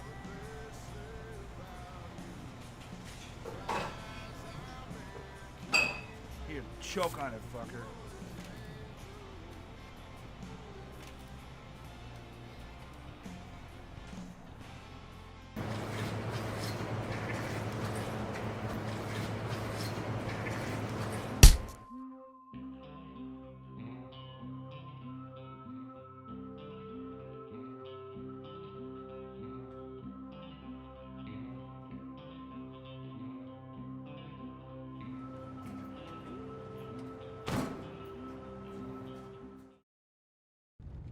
wanted his children to demonstrate before the universe what it means to be made righteous, what it means to walk in accord with the will of God.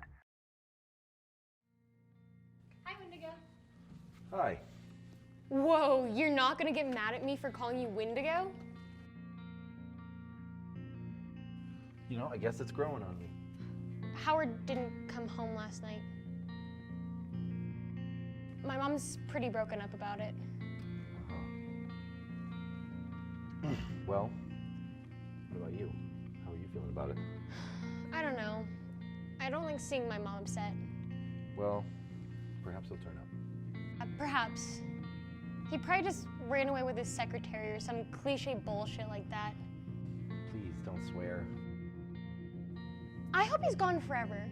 The piece of April, please, don't swear. Sorry. Anyway, I wouldn't worry about Howard. I have a feeling he's not going to be hurting you or your mother ever again.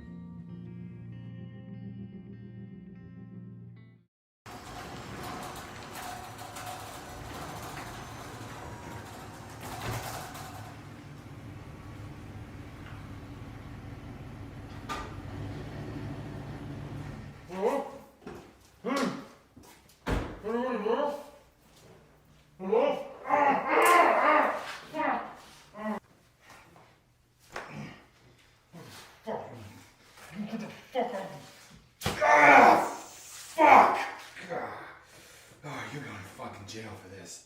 Do you know who I fucking am? Please don't swear. Don't swear, he says. You're a real fucking Boy Scout, huh? Well, fuck you! Please! What the fuck? Oh, you're gonna pay for that.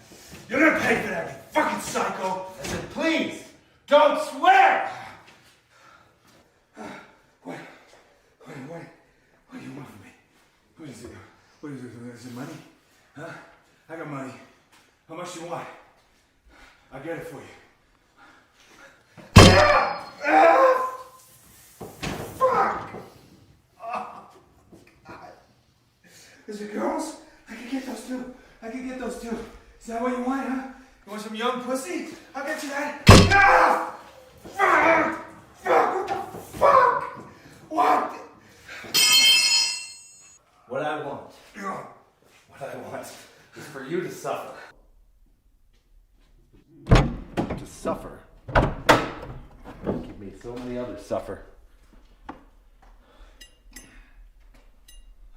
is this about?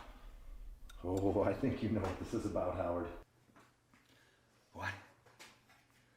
So you do know who I am? Is this about Estelle? Because I gave that bitch everything she wanted. Whoa. Think. Think hard. The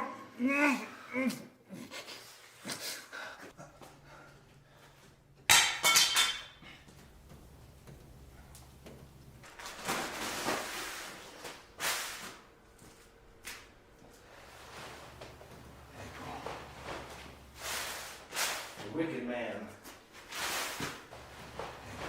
is thrown down by his own sin. Proverbs 14:32. You don't have to do this. You're a spiritual guy, right? What about the thou shalt not kill? Remember that one? Oh, I remember it, Howard. But when my judgment day comes, I'll be prepared. No!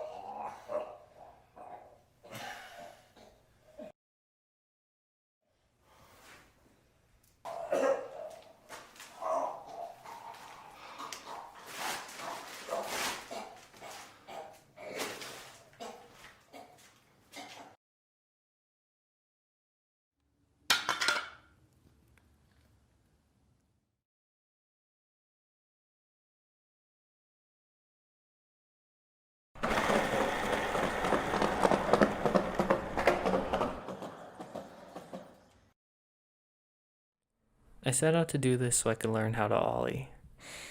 That first day is just Me trying to be able to see myself while I do it, and I only recorded it so I could watch it back. I never really thought I would do anything with it.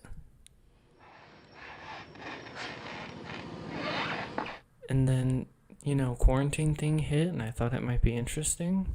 I thought, okay, this will be me, like, learning how to ollie during quarantine, and this is kind of my coping mechanism. And guess things didn't quite unravel like that. It wasn't really me coping with quarantine. It's more so me coping with my relationship. 1 year prior to today, I would not have said this. I would not have said half. I don't want to say half depressed. That's the most bullshit thing I've ever heard. I'm just like half clueless.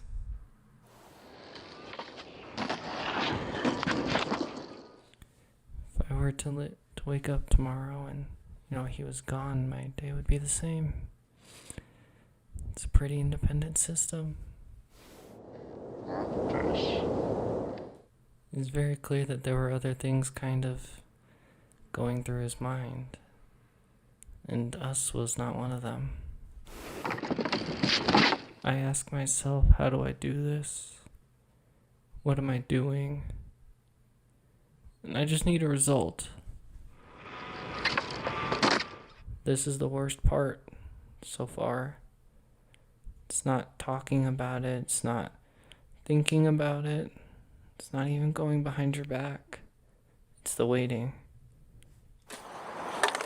I would go just out and I would just go skateboard to kind of like escape from everything and deal with it. Because it was always a way of running away. That was always what it was.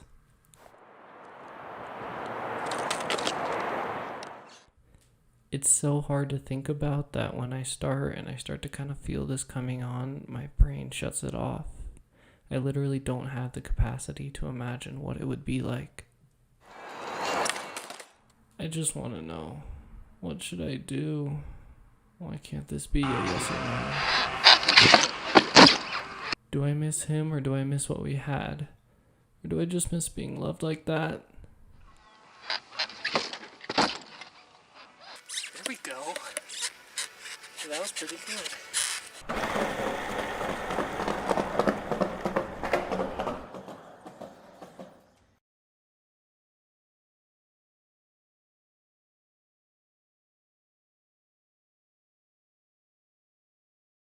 Both Cody and Christian and Brian, RB3, they were instrumental in the show. I love anybody who stays consistent and puts themselves out there and spends time creating work that is funny to them. Cody is honestly one of the funniest people I've ever met in my entire existence on this planet. He's a funny dude. He's a good dude. And the same can be said about Brian Perez. Cobster or Christian Rubalcaba. So good with the dry humor and just like the deadpan. He became the leader of the Wangers to what he did and starting that off and being the director and producer that he was, and that's why they're doing as well as they are. Don't fucking touch it.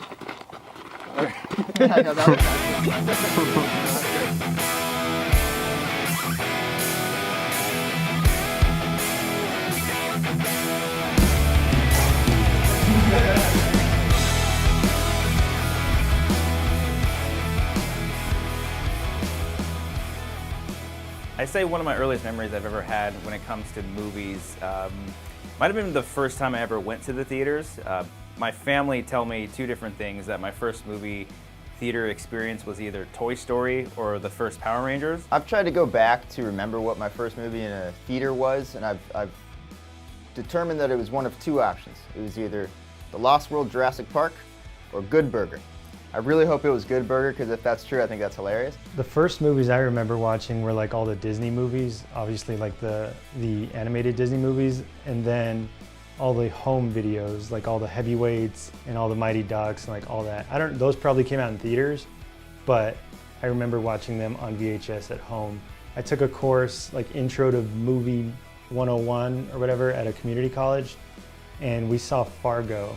The way my teacher broke down that movie really showed me a different way of looking at movies. When it came time for me to graduate and apply for colleges, I applied to so many different film schools, USC, UCLA, Chapman. Didn't get into a single one of them. I did get into Cal State Fullerton, which was interesting, but I only took a couple production classes where the actual making of the films took place, and boy, did I not like any of the stuff that I made there. What? He needs our help with class. Who, Cody?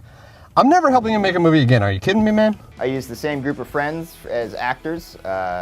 They're not actors, so they didn't turn out well. I didn't have any sort of budget. I just rented whatever camera and lighting equipment I could get from the campus. I didn't really know what I was doing in that front. I didn't go to film school. I went to Cal State Long Beach to pursue psychology, criminal psychology, because I like to think I'm kind of messed up in the head.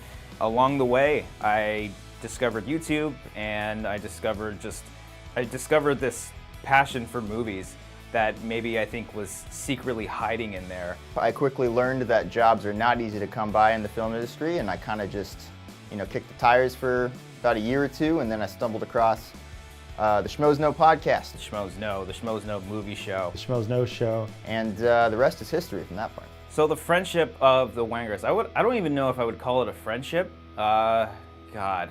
Mortal enemies? Oh my God, Brian, come on. Brian! I thought mine was no ice? You said no ice? Yeah. Jesus Christ. Does that work? Put 1 cube in his drink, please. I met Brian a few months into doing amateur hour films, and he was kind of a dick at first. I said it. Cody's actually the biggest dick that you've ever met. No, I'm just kidding. But no, I thought Cody didn't like me at first because I knew Christian from Christian's cousin, but then he introduced me to Cody. We were gonna shoot some sketch together, and Cody would not look at me. He would not make eye contact or shake my hand. He would just be like, "Oh, hey, how's it going?" So, yeah, I'd step back a little bit. Just let me be sad for 10 seconds. So I thought he was big leaguing me, big timing me. He was way too good for all of us, which he still is, but I'm not the dick. He's the dick. It's okay, champ. It's not your fault.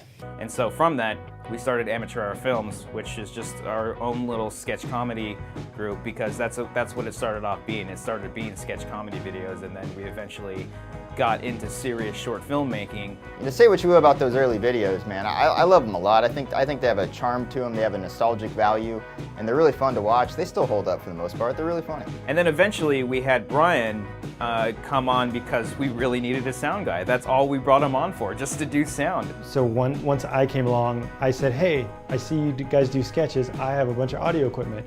We can make it sound better. We can put a mic on you. We can do this. We can edit the audio." That was a time when I think we had more time to manage that. That's why we were able to be so consistent with the videos. It's tough to be able to try to make stuff on the side when you're out for 8 to 10 hours a day, and you try to have some semblance of a life when you get home. Cody and I came up with a sketch where we were doing the sketch in a library, and we ended up just bailing on that. We got pizza, and then we went laser tagging right afterwards. So we wanted to make sure we didn't do that ever again, and that we were not wasting our time with one another. So Chet Barney was a really great revival of the things that we wanted to do. Girl with the dragon tattoo, doesn't make sense. Thor, no. The fucking and Furious. Gangbangers 5? What happened to 6? The founder, McDonald's. Oh, I got a shit again. Second time in a row. One thing that really struck me was you guys broke the 180 rule almost every time you had the chance to. I don't think there was any lighting, and there was no director credited. No, Tell me about that. Well, okay. Easy guy. No, I'm kidding. So yeah, there are 180 rules being broken nonstop, but I think that, when it comes to the sketches, we don't really care that much. Is that bad to say? I'm sure your teacher's gonna love that. Cody had a rough outline, and then one day we're like, let's just shoot this thing. We didn't have lights or anything. We're just we know the beats that we want to hit, and let's just go for it. And let's just try to make each other laugh. Yeah, I would say definitely after Chet Barney, we eventually found a good rhythm.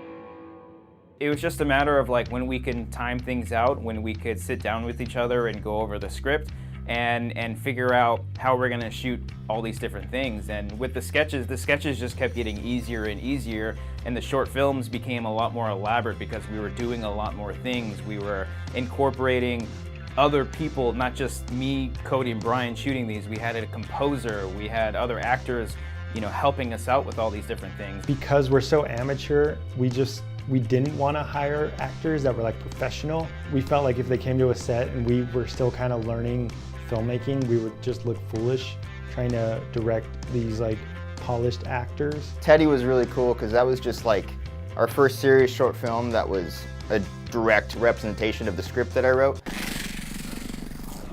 It's okay, Teddy. Calm down. It's gonna be okay, buddy.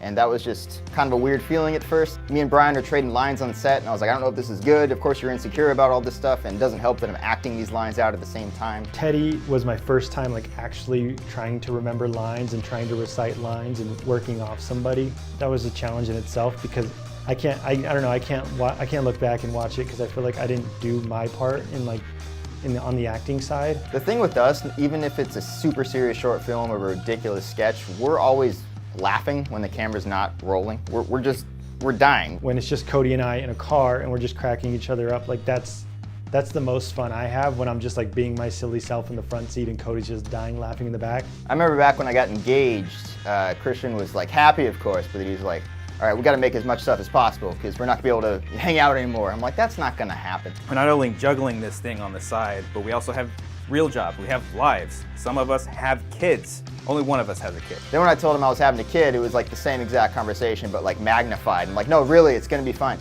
One of these days, I'm going to have like 8 kids and he's going to be like, I told you so, and we're not going to be able to hang out anymore. But it's not this day. Once it does line up and once we do have a set day where it's like, all right, everyone can come here and we can just shoot this thing at Christian's apartment or at the park or something. Stage 4 was definitely the hardest thing that we've ever done because the entire short film is all in one take.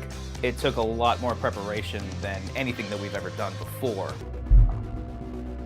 Rest assured, we are doing everything we can to keep it contained.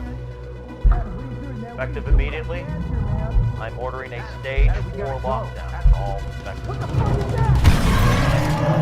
And then stage 4, that was just a really rewarding experience because that was the most difficult short film that we've ever made. And it was just practicing. And even the night of, we were practicing almost to the point where it was getting late. We were practicing so much and we ended up shooting it like 28 times and only really getting it twice. The production of that was a huge pain in the ass, but when we got the production aspect of it done, when the edit was finally locked, it was just such a huge relief and a great feeling. When you see the final product, it's so cool. And yeah, there's like mistakes in it, but you know, how many people get to say they shot a whole short film in one take and didn't die from doing it? So it was cool. Yeah. If we were a band, all right, I'm gonna say it. This is the obvious answer if you know me. What band? Metallica? Have you seen the Some Kind of Monster documentary? That's us. I'm almost 100% sure that they both said Blink-182. Yep, it's Blink-182. That's right, kids. 99% sure that they both said that. I don't know if there was like a specific band that I could point out to. I'd say me and Christian are Mark and Tom. I don't know who's who. Don't look into that too much. But I know for a fact Brian's Travis, just the quiet drummer who doesn't really seem to care as much about this, but he's really talented and just kind of out of nowhere, people are like, oh, that guy's great. He's Travis. I would say that we're like the band Green Day. We each have our signature thing that we're good at, and I feel like with Green Day, everyone in the band shines separately. You know, when you're balancing that and you're on a podcast and everyone's making fun of each other every single week, that's a sort of balance that we have to find. Yeah, I feel like we'd be like Green Day because we all add our separate things and make this one thing whole as Wangers. I don't know which one's talking about aliens, guys. I don't know where to go with that. Blink-182, check them out. I really do believe that if you have any sort of talent, the only way to get better is to keep doing things. I think of it like a muscle. You have to keep, I don't know, me of all people talking about muscles is hilarious. Anyone can pick up a camera and take a photo or make something look good, but like your signature style is what separates you from everybody else. And the second that we stop is what I'm scared of the most, because if you take too long of a break, I do think you lose it a little bit. You gotta keep pushing and keeping the wheels spinning. Well, since everything's on lockdown right now in quarantine, we're working on something that we're able to work on from home that doesn't really require video settings or video stuff. We want to just expand that and better ourselves, and hopefully prepare ourselves for something in the near future where we could shoot something like a feature. So I feel like we're just hitting our stride now, so to stop now would just feel like we wasted the last pretty much 4 years. It makes all the work that you put into it so much more satisfying. And then once you finish that, you release it, people see it, and you just start over again. And that's when it gets really, really exciting. Yeah.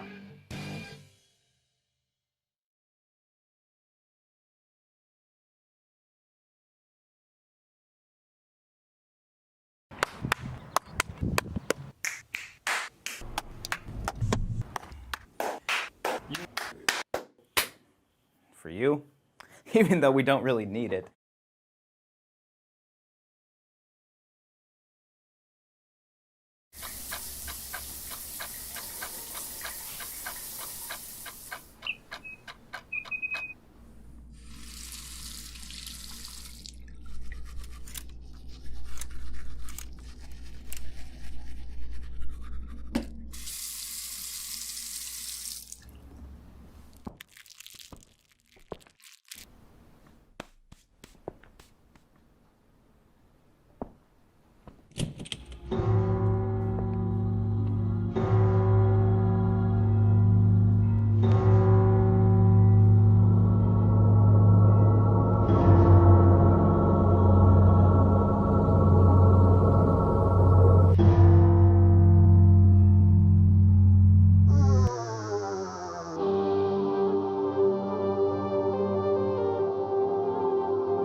what? What? You need more glasses. Of wine? I agree. No, just like glasses for drinking. Wine. No, not wine, like water and milk and regular fucking drinks. And also wine. Okay. For what? So you can have a normal apartment and not be like every other asshole guy in the world. Like, what's his fuck face? Demp shit. Dempsey. And he drinks out of red Solo cups. Dempsey. What a fucking stupid fucking name. Name matches the person. In that case. Just imagine if you two had children. There'd be like little Dempsey juniors running around getting beat up in school for their name. Oh, God. That would be terrible. A whole herd of little assholes drinking their milk out of red Solo cups. Not in my house. Only the finest mugs for my little Dempseys. Price tag. God, I'm glad you dumped that asshole. I thought I was the asshole. This is true.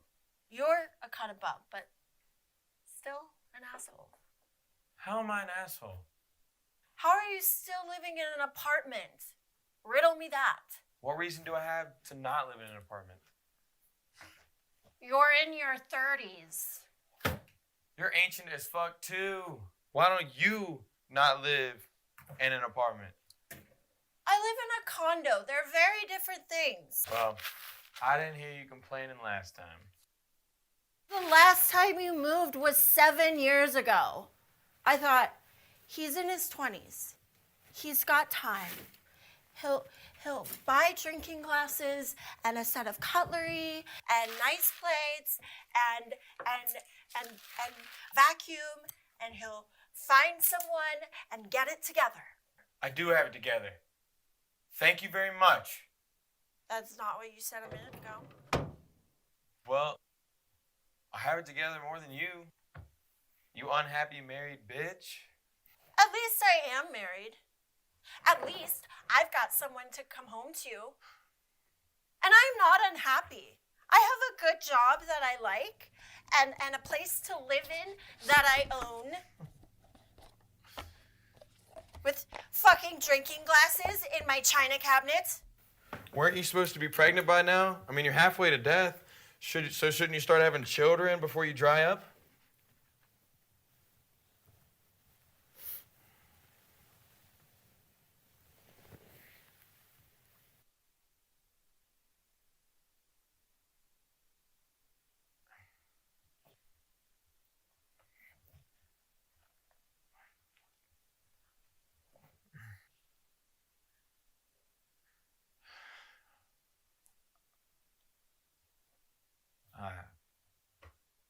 I know.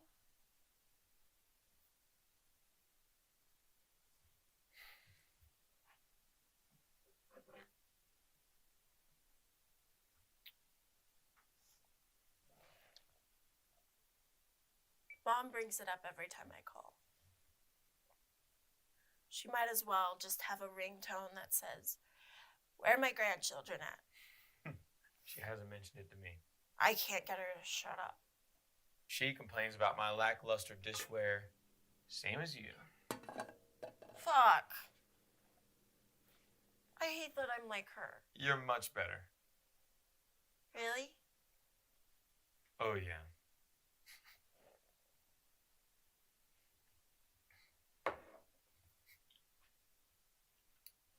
I think I'm infertile. What? I've been trying for years. Everything I can, or can afford at least. We have sex all the time. Shut up. You straights are disgusting.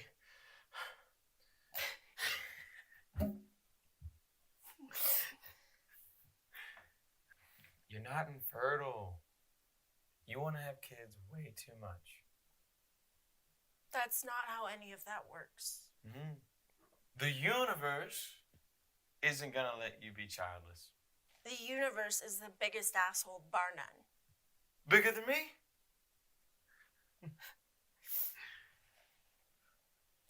Come on, let's watch some TV. Okay.